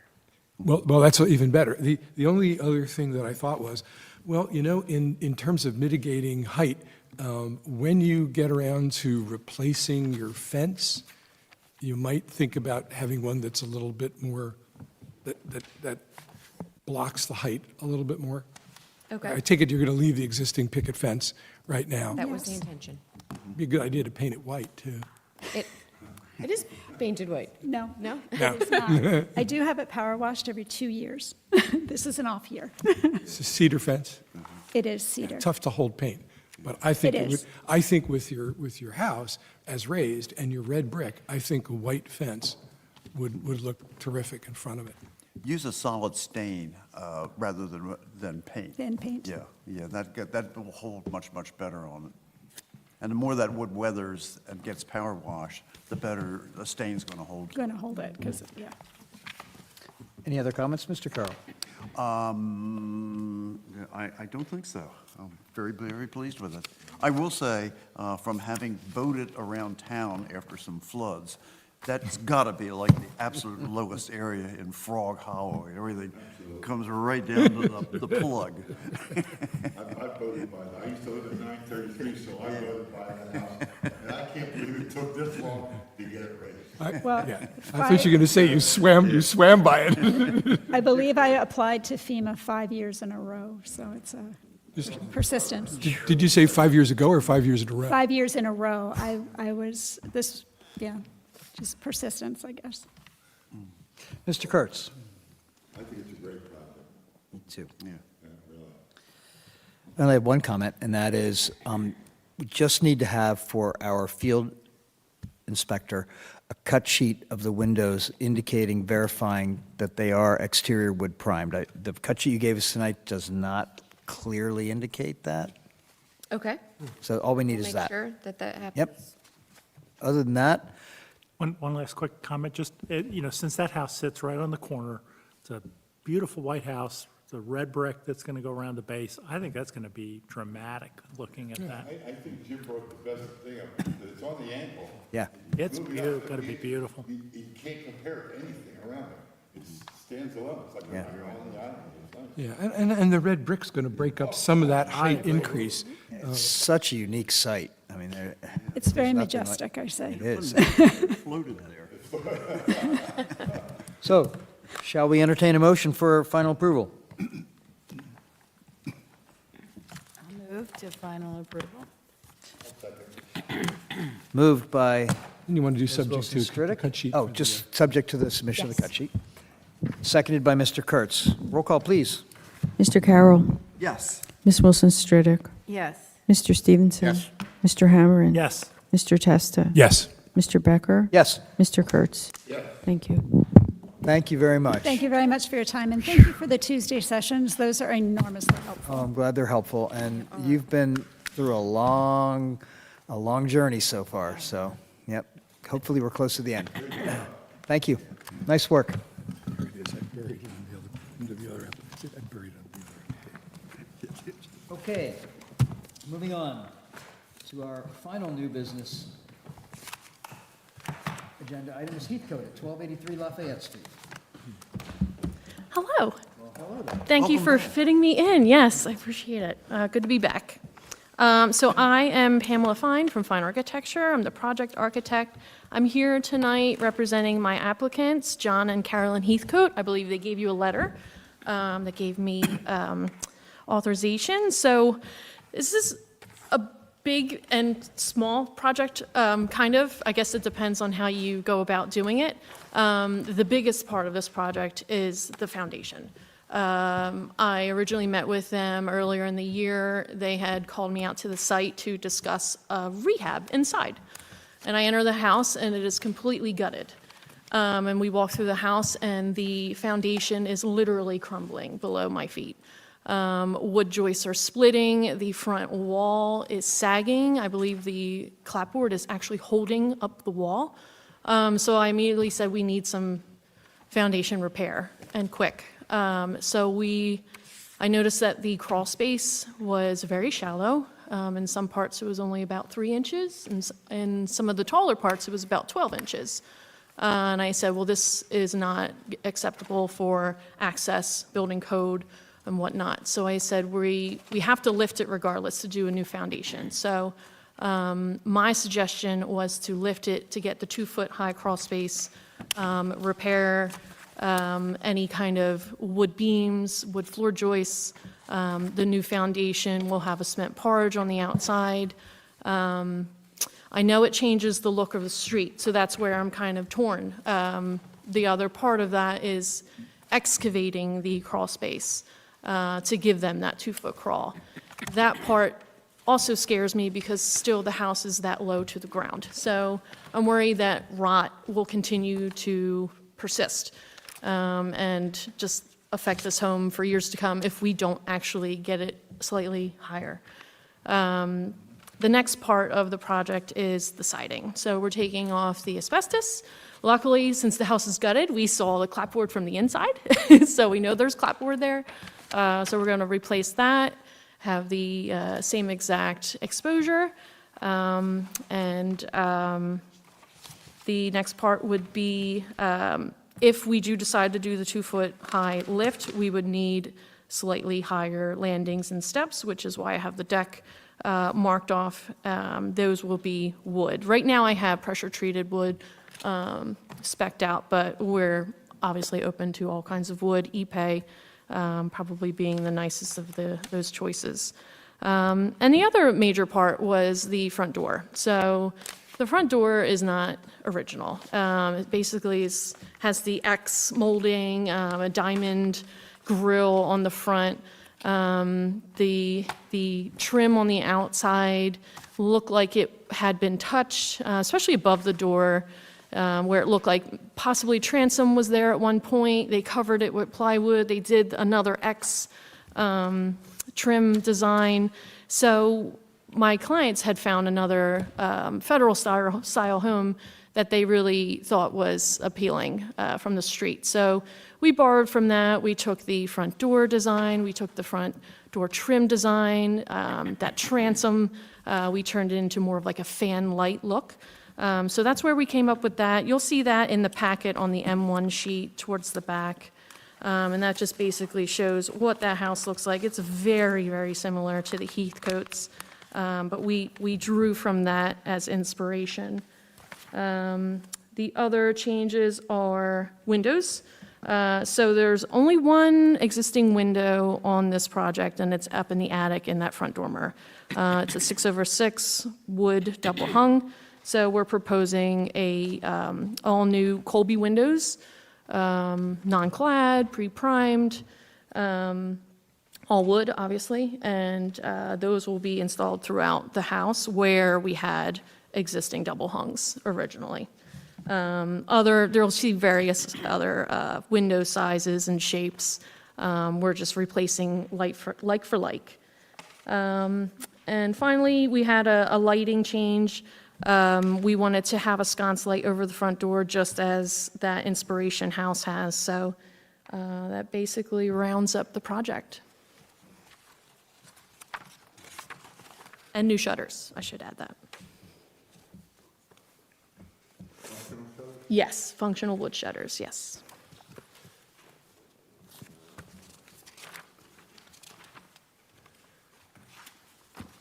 So we're open to, what your recommendations are for the foundation repair, the lift.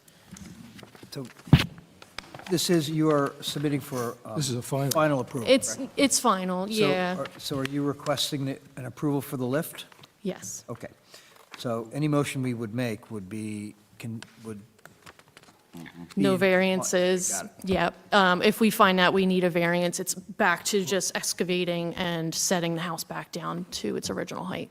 Okay. I believe it's usually the case with a lift that we see an elevation certificate. Exactly, and we're Correct. not in a flood zone. So this is purely just a crawl space issue. So they don't have one because they're not in a flood zone.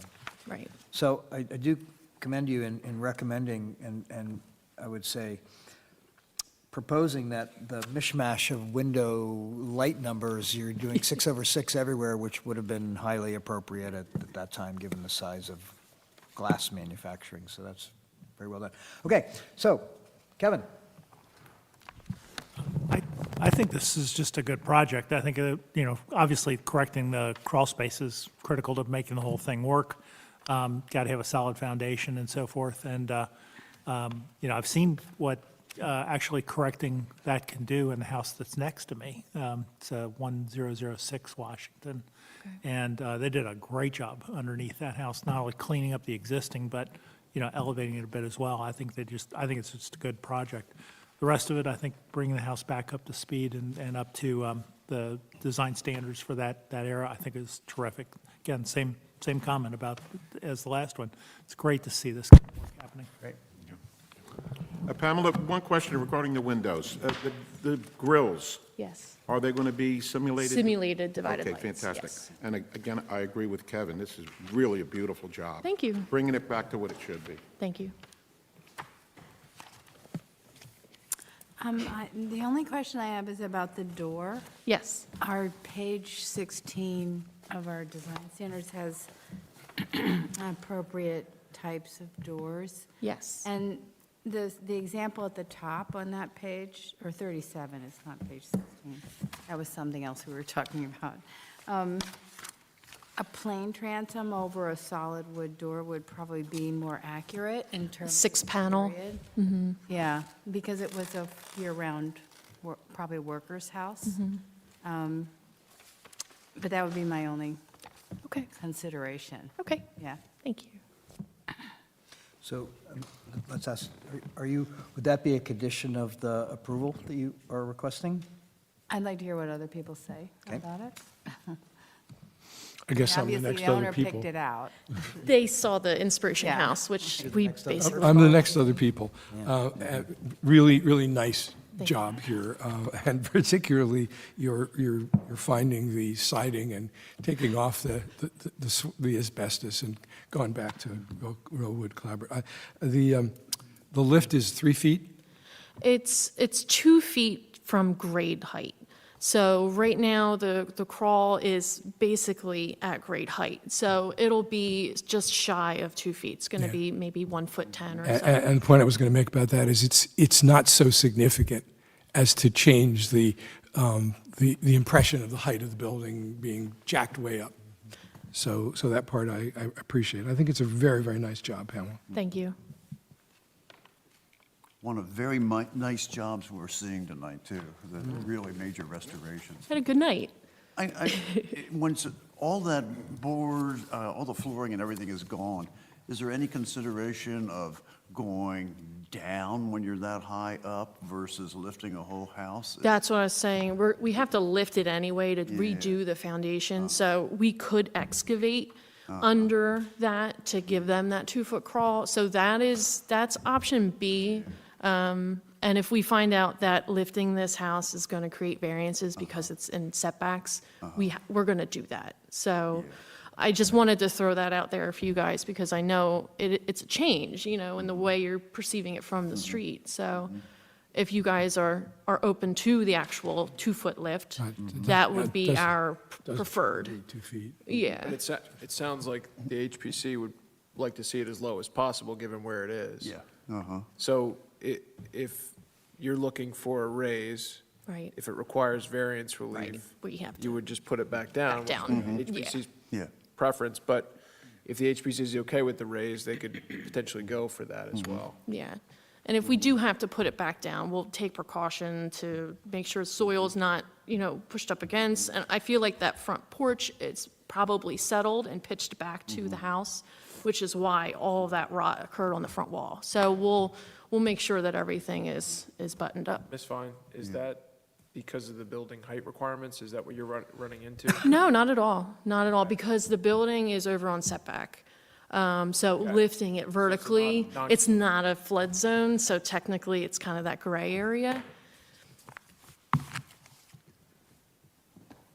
I guess I'm Last man standing. I've Thank seen you. the house, I looked at it underneath, it was scary. Yeah. I do agree with the front door. It's a federal house. I had a federal house. I mean, usually the doors were solid. I can see the storm door made out of wood, really showcasing the front door without glass. Okay, But besides that, it's just wonderful. thank you. I mean, it's a gateway to town. Yeah. So my only comment would be engaging the discussion about the front door. Because what's interesting, if you look at what's there, it appears as if that the wood panel that has all the different pieces in it may have been a transom at some point. And what you're proposing is turning that into a transom, but then adding the larger Right. pediment above that. Right. So I'm wondering if a more maybe appropriate solution would be to put the transom in, but eliminate the extra pediment height and just put the crown molding on top of the transom. Or Oh, a so flat don't molding. simplify. Yeah, Gotcha. Okay. it's a worker's house. Well, the So you- windows in the front have a small pedal Right. over them. So a slightly larger pediment before the front door would also be something common in that era. So there's And another. it's- And you've designed a very handsome pediment to go on top there, too. So, what do we think about that? So I think what we're agreeing to is the transom, I think we're all okay with the Yes. transom. The real question is, what's the acceptability of the larger pediment or not? Actually, it's not really a pediment, it's an entablature. Yeah. The pediment is triangular. I'm going to have to look that up. Talking about the decorative, Tablatures. it's not a decorative little star thing, but Right. just a plain. Plain piece of glass, Ah. solid. So you would be okay if we left it exactly as it is, except for the transom just being divided into, what, 4 lights? No, I mean, did I put words in your mouth? I didn't mean to. I'm not sure where we got off. I think what Yogi said, it would be a Just a solid piece of glass. solid, Yeah.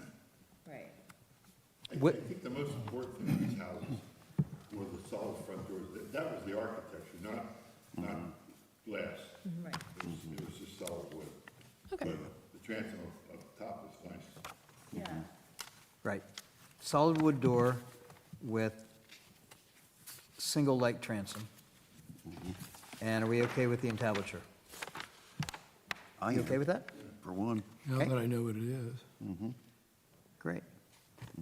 So the only other thing that I would like to add is that we don't, that I could find, have any window cut sheets that, unless I missed them. Did I miss them? No, so I just had basic from, pulled off of Colby's website. You just mentioned Colby in your Yeah. material sheet. Yeah. Correct. So what we would need to have, just as Cut as a sheets. as a condition of approval, is cut sheets indicating that they're exterior wood primed and simulated divided lights. Sure. Okay.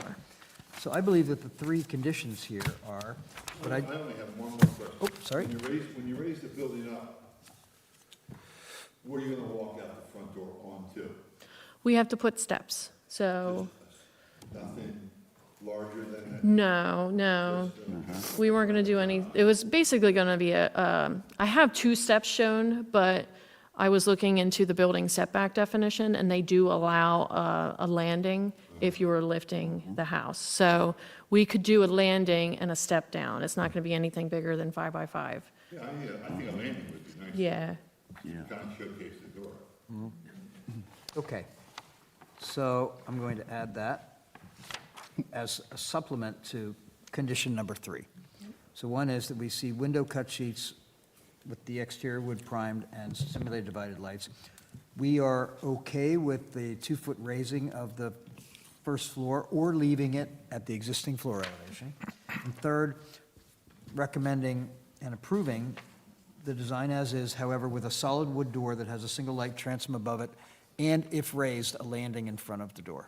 John, on the window, we need to be able to show that the windows are the same size as the existing ones. that they're, you know, Oh, I'm sorry, thank you. I put that in my other notes and forgotten to say it. I do have the dimensions on the existing and the new. I have window schedule showing existing, new, and all the numbers matching and labeled. And that would include the Same trim thing as with the well. trim.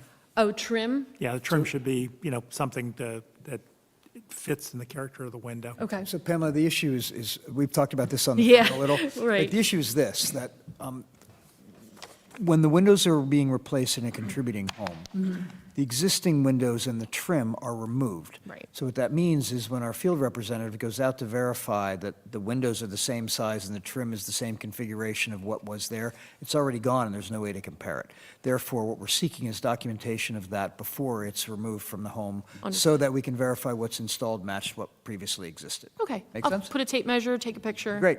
Perfect. So all of that is defined as clearly as we can on the materials checklist. Got it. That's why, thank you, Kevin, right? So that's the 4th condition, which I'll just call it a window schedule With trim. to provide the information requested on the materials checklist, including trim.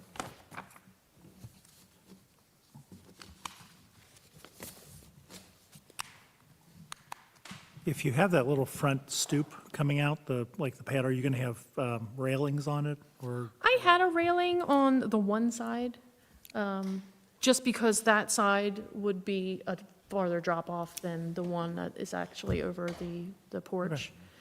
Right. Anybody, I don't know, I just wanted to hear that, whether whether you had a plan for a railing or not.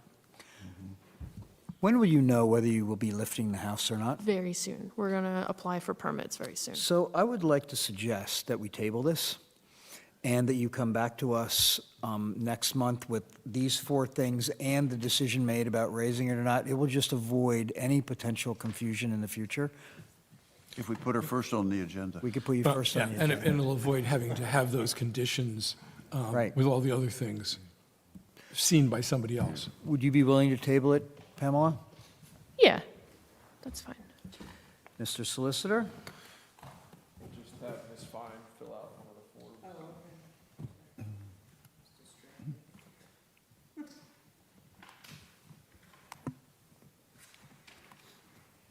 Pamela, are you still helping Paul Bergen finish up a? I drove by that the other day. A fantastic job. It's I could not absolutely believe. wonderful. We just Yeah. want it finished. I want to see it. Yeah, yeah. You want the one close to Franklin? Yeah. Hughes, yeah. I know. Well, Pamela's the architect there. Oh, Yep. okay, nice job. That was a bear. So you'll motion to table. Okay. So do I hear a motion to table this project? I thought you made it, but I will. Motion to table the application, subject to the applicant waiving the 45-day rule. Motion to table by Mr. Testa, seconded by Ms. Wilson-Stridick. Thank you. Mr. Carroll? Yes. Ms. Wilson-Stridick? Yes. Thank you. Mr. Stevenson? Yes. Mr. Hammerin? Yes. Mr. Testa? Yes. Mr. Becker? Yes. Mr. Kurtz? Thank you. Thank you. Thank you, Pamela. Should we keep this for next time? So, A lot of paper. I would. So how do you want to handle that, Judy?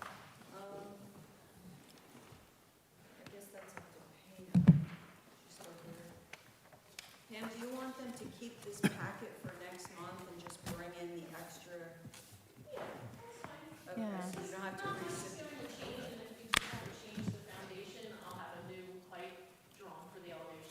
So, And maybe the front door situation. Right. I'll show the extras. So just bring in the sheets, anything you change.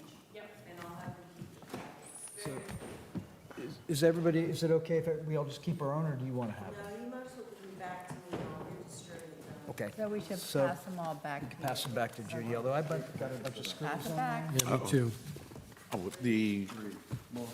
what is it we're passing in? The latest one. Oh, this one? Yeah, Okay. because it's tabled and. All right. That's good, yeah, all right. Yeah. I'll keep mine. I'm just We going to keep, tabled another one. I wonder, Great. but that one was going to change. so guys, That's true. you can keep your own, I've got a bunch of scribbles and notes on mine, so if you want to keep your own copy, you can. No, I scribbled on the agenda. I scribbled on both. Can, I John, didn't can I- think So we so have much paper. no more new business. Appears as if we have no members of the public in the audience, so apparently there's no John, can I public make, comment. can I make a quick comment? You may. I just want to make the note, it's funny that you happen to say it about Casals and the fact that, we don't really have a shoe store now, I mean, without it, because what I understand they're going to do is still sell shoes and high-end shoes and handbags on the, I don't know whether it's on the second floor, the jewelry's going to be on the first, I don't know. But anyway, that's the plan as I heard it. That my wife made a similar comment, and what struck me as I was listening to her was, Washington Street is our shopping district. And for those of us that are permanent residents, what you really want to make sure is you have the services in the town that you normally would take care of. We have a grocery store, we had a shoe store that was everyday shoes, not just high-end shoes, We had two shoe stores. Casales had an outlet. That's true. And what we're seeing, I think, is like the stores either tend to be, kind of like trinket stuff or really high-end stuff. So what we're doing is we're catering, of course, to the tourists, that come to town, which we have to do. I mean, we're only a, 8-month or 6-month, operation.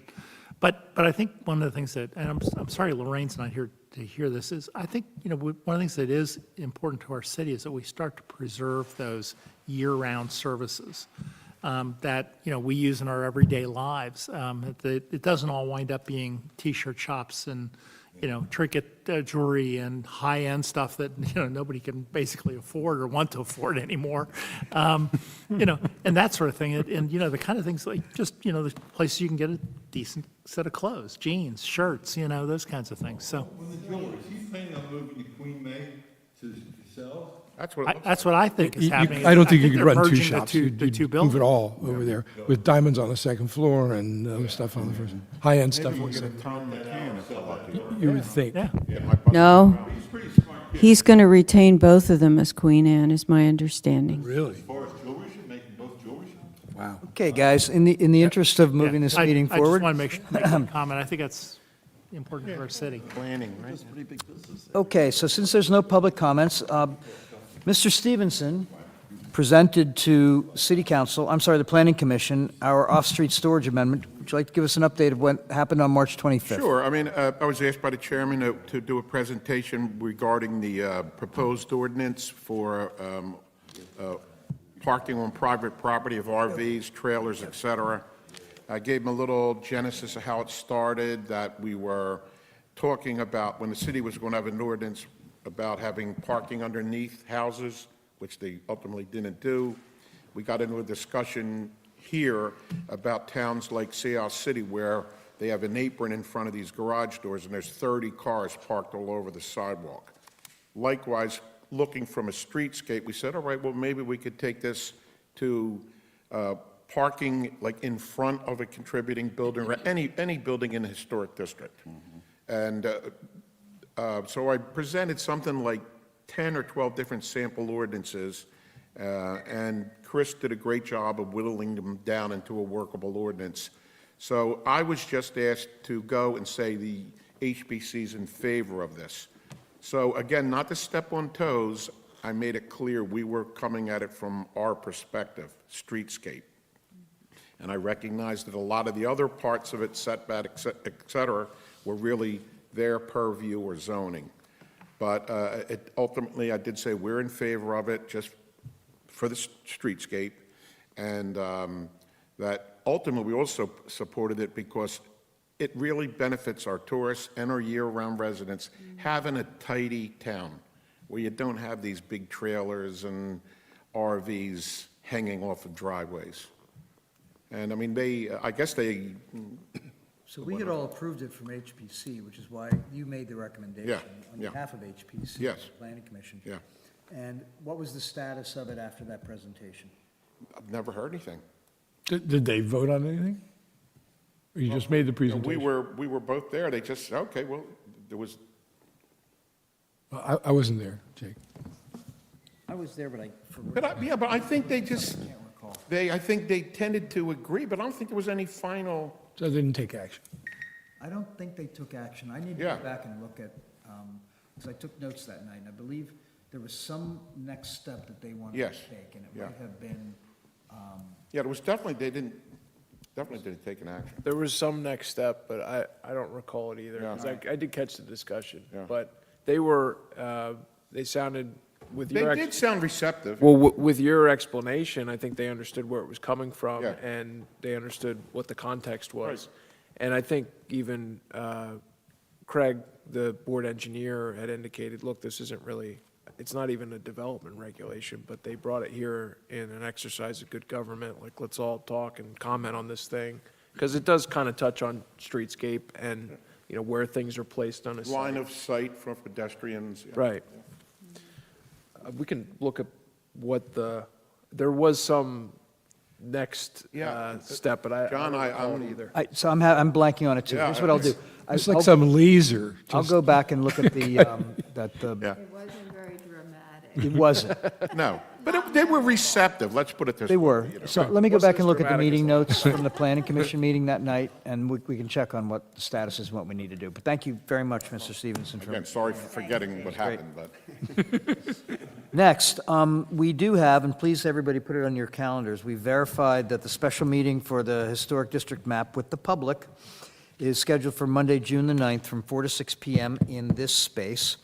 And what has to happen is, there has been a letter that's been drafted by our solicitor. I reviewed it, made a few proposed edits, added some information about, basically informational stuff, about how this would affect you as a homeowner, being in the historic district or not. And our solicitor looked at that, said, this looks good, and as far as I know, Judy, you are in the process of sending those notification letters to the affected property owners, is that correct? No, not yet. Okay. We identified all the affected property owners, we have, yes? Yes, they were all involved in a grant, a statewide grant.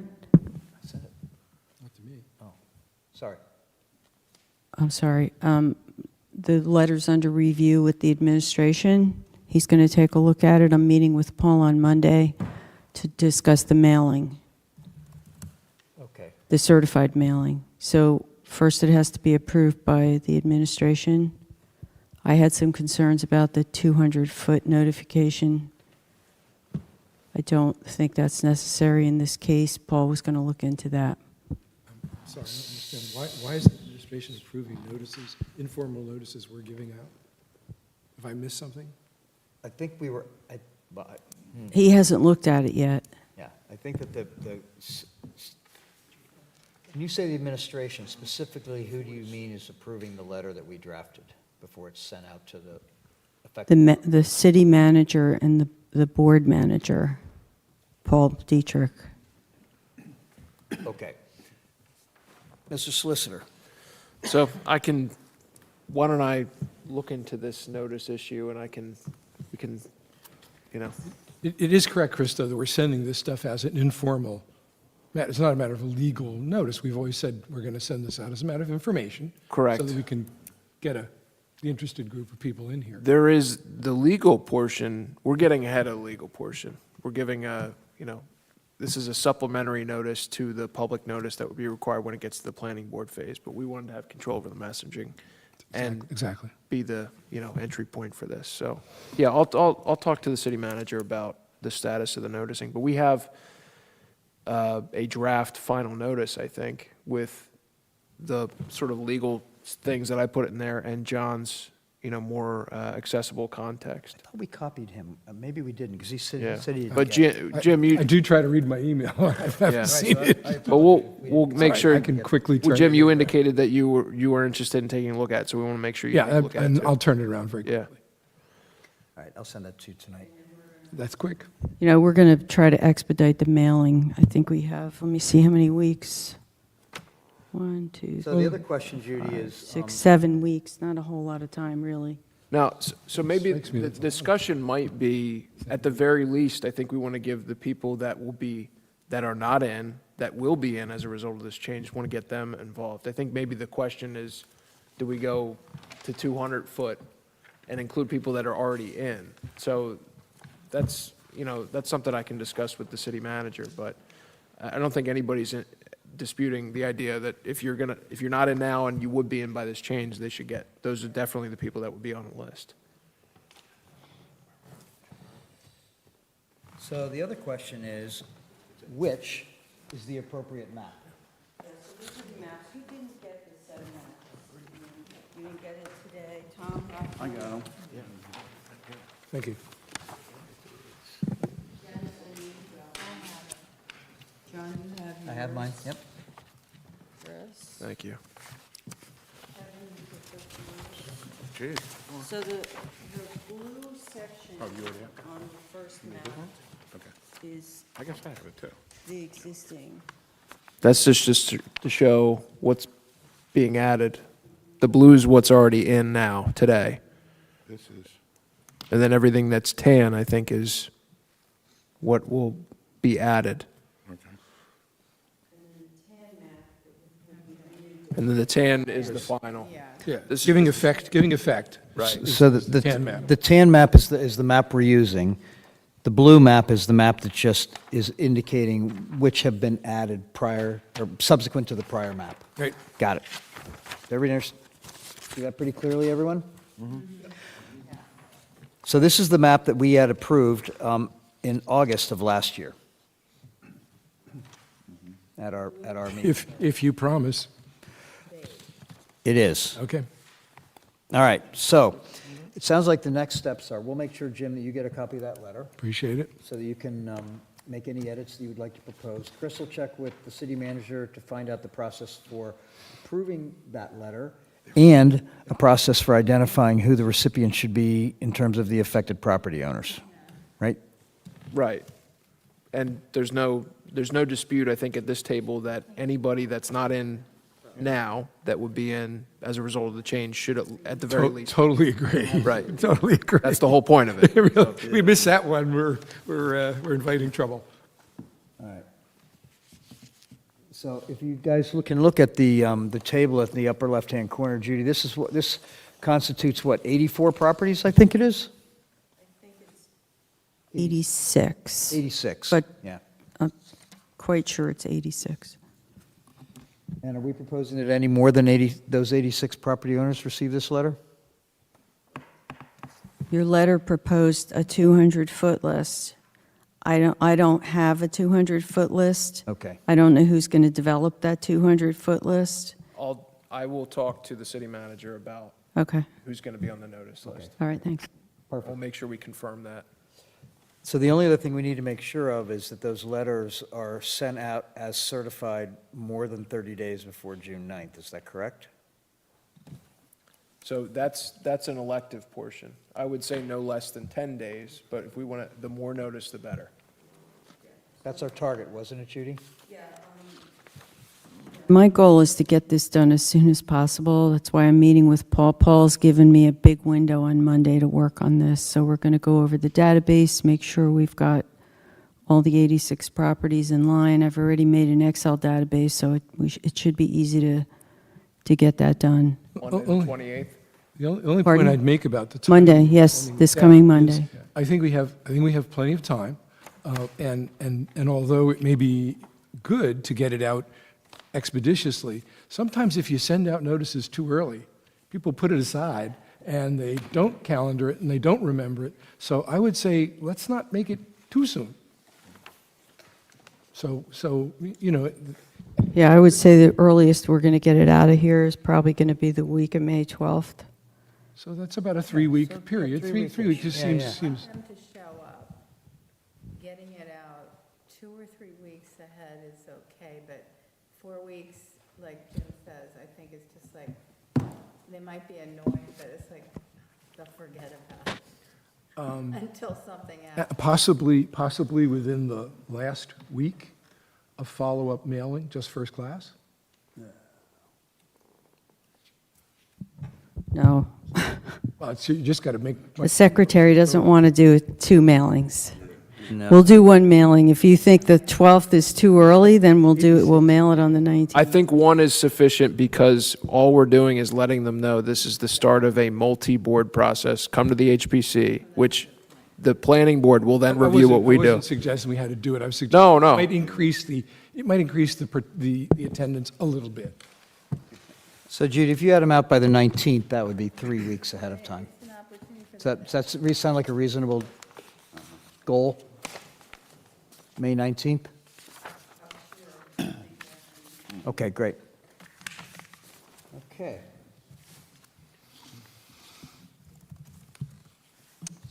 Then I think what we want to do is, maybe after our next meeting, or, I'm sorry, Janice? I just thought, if we wanted to get our message across in a more general way, we could just submit a press release to Star and Wave. They'll probably print it. And if we just say we're having this meeting because some people feel like it's a benefit and some people feel like it's a problem, and we want to hear what people think. Well, a lot of the things that are coming out now, the city's doing a pretty good job in terms of issuing its own press releases. So, you know, maybe use that mechanism as the reminder instead of the second mailing. And the That's actually a Herald's our great new idea. newspaper of record, right? It is. And generally, they'll pick up what you want to tell them that's important. But I just mentioned that the city does issue press releases regularly, and they've improved that process Yes, recently. it's now it's now the role of Casey Radigan to do that, so And the stuff that's coming out is pretty good. talk to Casey. I can do that, and maybe what we can do is just condense the letter that we're sending out to these folks, essentialize it, condense it, and give her something, and maybe, would you like to review that as well? That's fine, yeah. The point I make is that doing the city route with the city mechanism will probably guarantee us better coverage. And when do you guys think that press release ought to go out? A week before? That'd be great, yeah. Yeah? Okay. So I can speak with Casey about that. Okay. Now, the other It should big go issue 2 there. weeks because, you know, these publications don't act that quickly. It's a weekly pub, right? Yeah. Well, it depends on whether you have an electronic version. So right? let's just look at, Star and Wave is usually a Monday, weekend to Monday so the submission. 9th is a Friday, so let's just say if I ask Casey to release it on or about May 1st, that Well, should they be about probably, right. if it's the PR person here, they know when they have to get it Yeah, out. Casey knows, yeah. Yeah, okay. Because all that, by the way, most of that is put online the next day now. Right. Yeah, okay. Oh, okay. Okay. All right, so that would be, oh, that's Memorial Day weekend, so. I'm just going to say by May 30th, okay. However, what are we going to do for those 2 hours? How do we want to go about organizing how we present this? I knew At you that were, I knew you were public going to come up to this, the Yeah. substance of the meeting. And that's Yeah. kind of a big Substantive. deal. Right, right. So my question is, do we want to form a subcommittee to do that work? Or how would you like to go about deciding how we are going to present this map amendment to the public on June 9th? John, I mean, this really was Warren's baby initially, wasn't it? I mean, It was, but you could also trace it back to city council, 2 city councils ago. Essentially, Warren and Zach put together the original map that hasn't changed much. It just didn't, it wasn't, there was not enough city council support for it at that time, and it languished. And so starting last year, we started to say, hey, we really need to make this happen. So that's the question, guys. How do you want to organize that presentation to the public? Are you anticipating any pushback from any of this? Sure. Absolutely. Sure. Why? Well, and that's what's interesting, Yogi, because if you read what we wrote, there are no contributing properties that will be added within the historic district, which means that the effects of this are actually quite minimal to all those property owners. Because all it really means is if you're going to do some sort of addition or renovations to your home, it needs to come before HPC. But the requirements are way, way less stringent. So we know what the requirements are for non-contributing homes and properties in our standards. So we put a pretty significant little description of that in that letter, what the implications are. Nevertheless, it is one additional process that folks would have to go through if they're one of these 86 properties that Process or is it cost? it's Well, both. You hardly ever have the process without an attendant cost. And I don't think, if I'm a homeowner coming in here that doesn't know squat about this, you probably have heard how tough HPC is throughout town. And it's like, oh, HPC, I gotta go to HPC. Well, what is that actually gonna mean to a homeowner that's getting sucked into this? And is it really that bad? And is it, maybe think about what are the most common approved in review type of applications that come on a Tuesday and get zipped out with an approval, and it doesn't hold them up one bit. This is exactly, you should be on that committee for what we're going to present on June the 9th. But that is the bulk of what this board does, is that, right? The kind of smaller stuff that gets zipped in and gets zipped out. So I would want to highlight that kind of thing. And, okay, well, yeah, this board's going to review the big stuff. We're going to review garages, we're going to review pools, we're going to review houses and additions. But if you got to do a new roof, you might have to come here. If you got to do siding, those kind of things are on the line. But on non-contributing houses, which every one of the people in that room are going to be, I mean, it really. what does that mean? Comes down to the difference between a lot and total freedom and a regulated process that isn't so bad. Right. That's really. You play devil's advocate, what is the benefit of it? That's the other thing. The state of New Jersey's Historic Preservation Office suggested this as much, they would, But, so, isn't there, I think there is a benefit, because Yes. when we consider it a unified historic district, then there's more of a sense that the streetscape kind of belongs to everybody. So a non-contributing homeowner can be more secure that the streetscape that charmed them and why they bought the home is not going to be all of a sudden changed in a dramatic way by some other non-contributing homeowner who decides to do something that is inappropriate. It's really protection. However, it's also what Yogi said, because we put this in the letter. When Stephen was here doing the research to do the upgrading of the codes. He did a survey of all the properties that had sold within those last, I think it was 15 months, something like that. The properties that were in the historic district on average were 20% higher sale value than the ones that weren't. But the goal really, if I can finish, it's kind of important point I was going to make to Yogi. Historic district boundaries, and I've worked on these for the state, they are not drawn like this anymore. This would never happen. All these missing teeth just cause a lot of confusion. No, that's why the initial suggestion came from the state to Warren to straighten out the boundaries.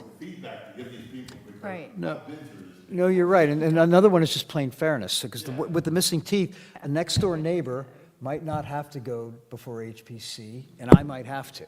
So how's that fair, right? It's to create a... The guy down the street just did this on his house. That's right. And, well, he was not a contributing house, so. It's one of the pieces of education we need to make, is that, if you're not a contributing house, the list of minor application stuff, so even a new roof, you wouldn't have to come before this commission if you're a non-contributing house. Putting on a new roof is a minor application. It would be additions. Correct. Outbuildings, things like that. Essentially limited to that sort of stuff. We can itemize that. We can make a little presentation. Right. I'm sorry, Jim. That would be good. Yeah. Instead of just putting a press release, say we're having this meeting with date and time, the public are invited to attend, maybe if we could put some brief explanations to dissuade some of the fear in that press release. This way, a lot of people may read that and say, hey, it's really not going to affect me that bad, and you won't have people showing up with pitchforks. Guns blazing. Yeah, I mean. Usually it's torches, Brandon. Torches.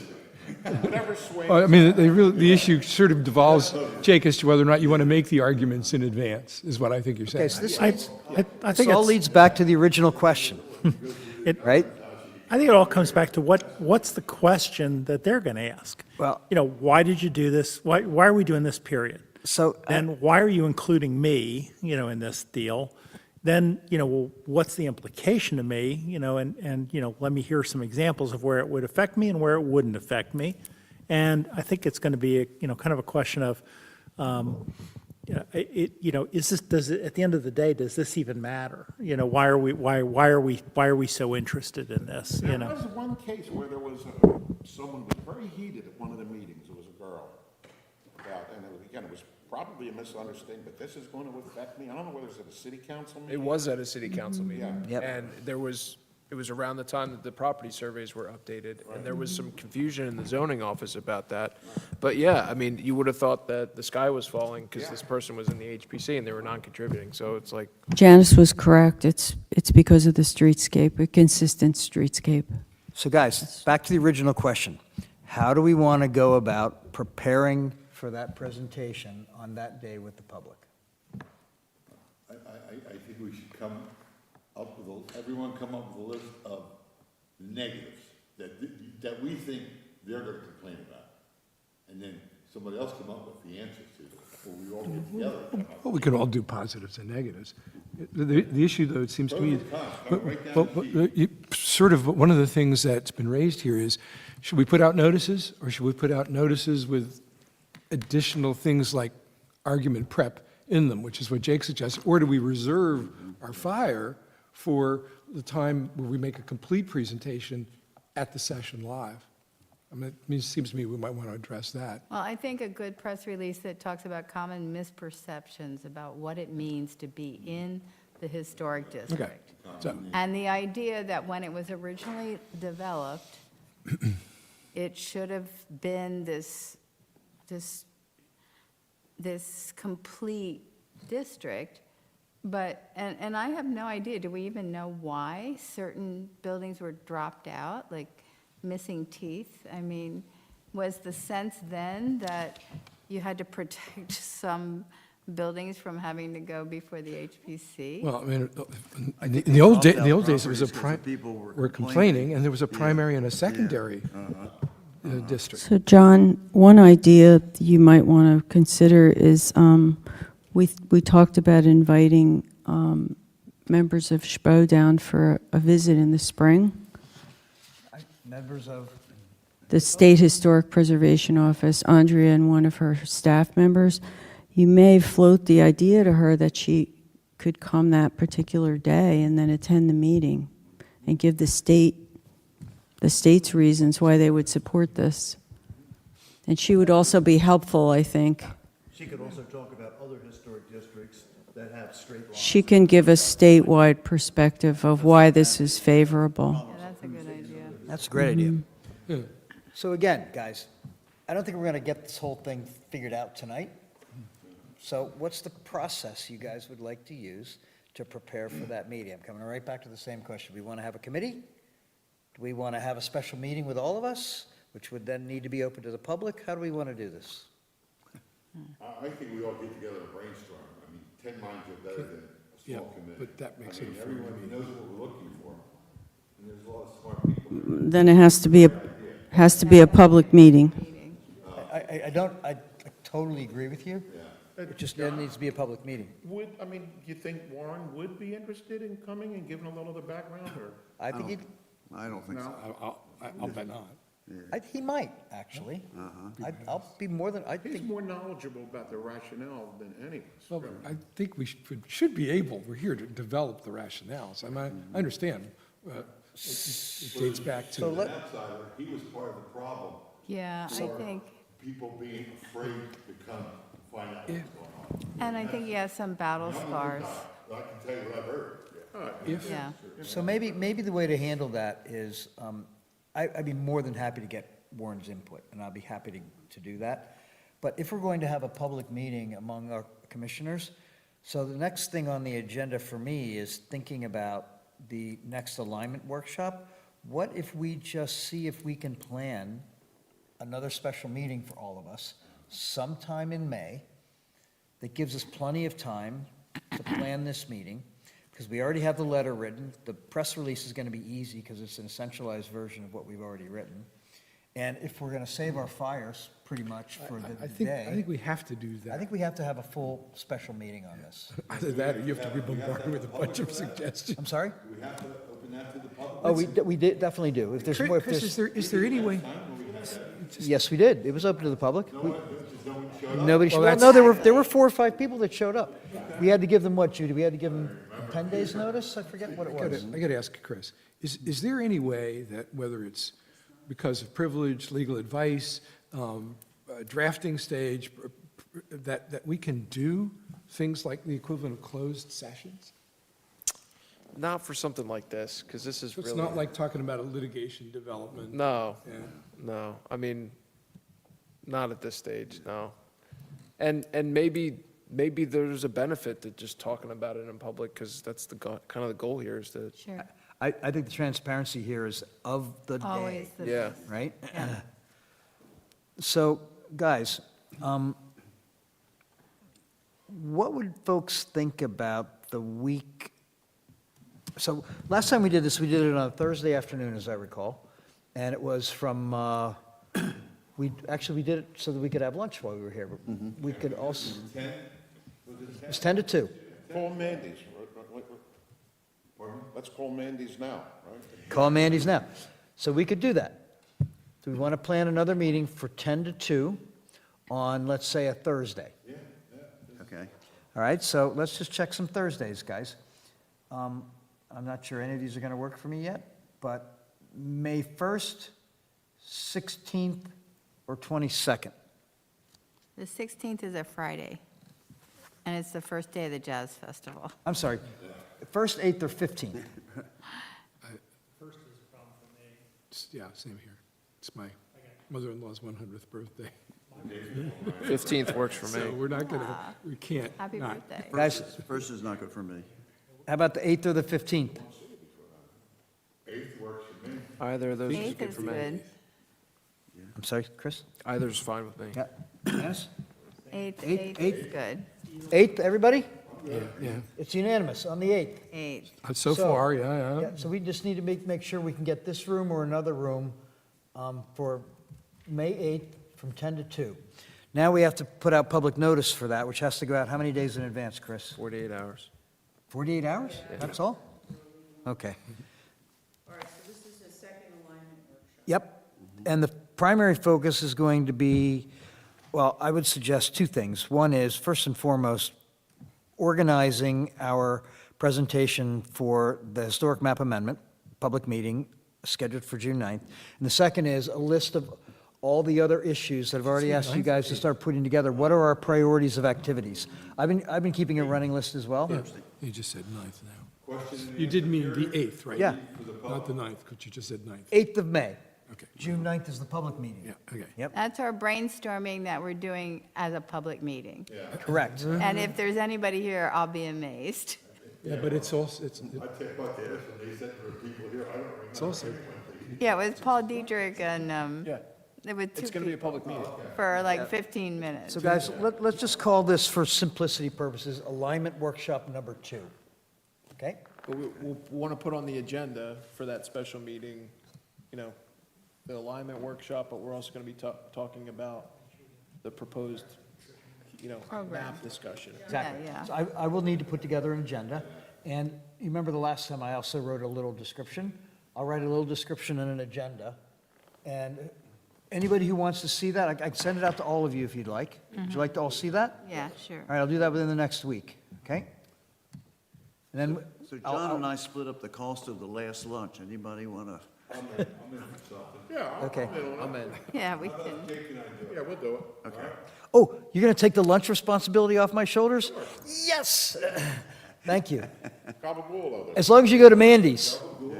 Going to Mandy's? it's All right. Capicola. It's Capicola, What kind of Italian were you, Jim? Come on. the kind that doesn't speak dialect.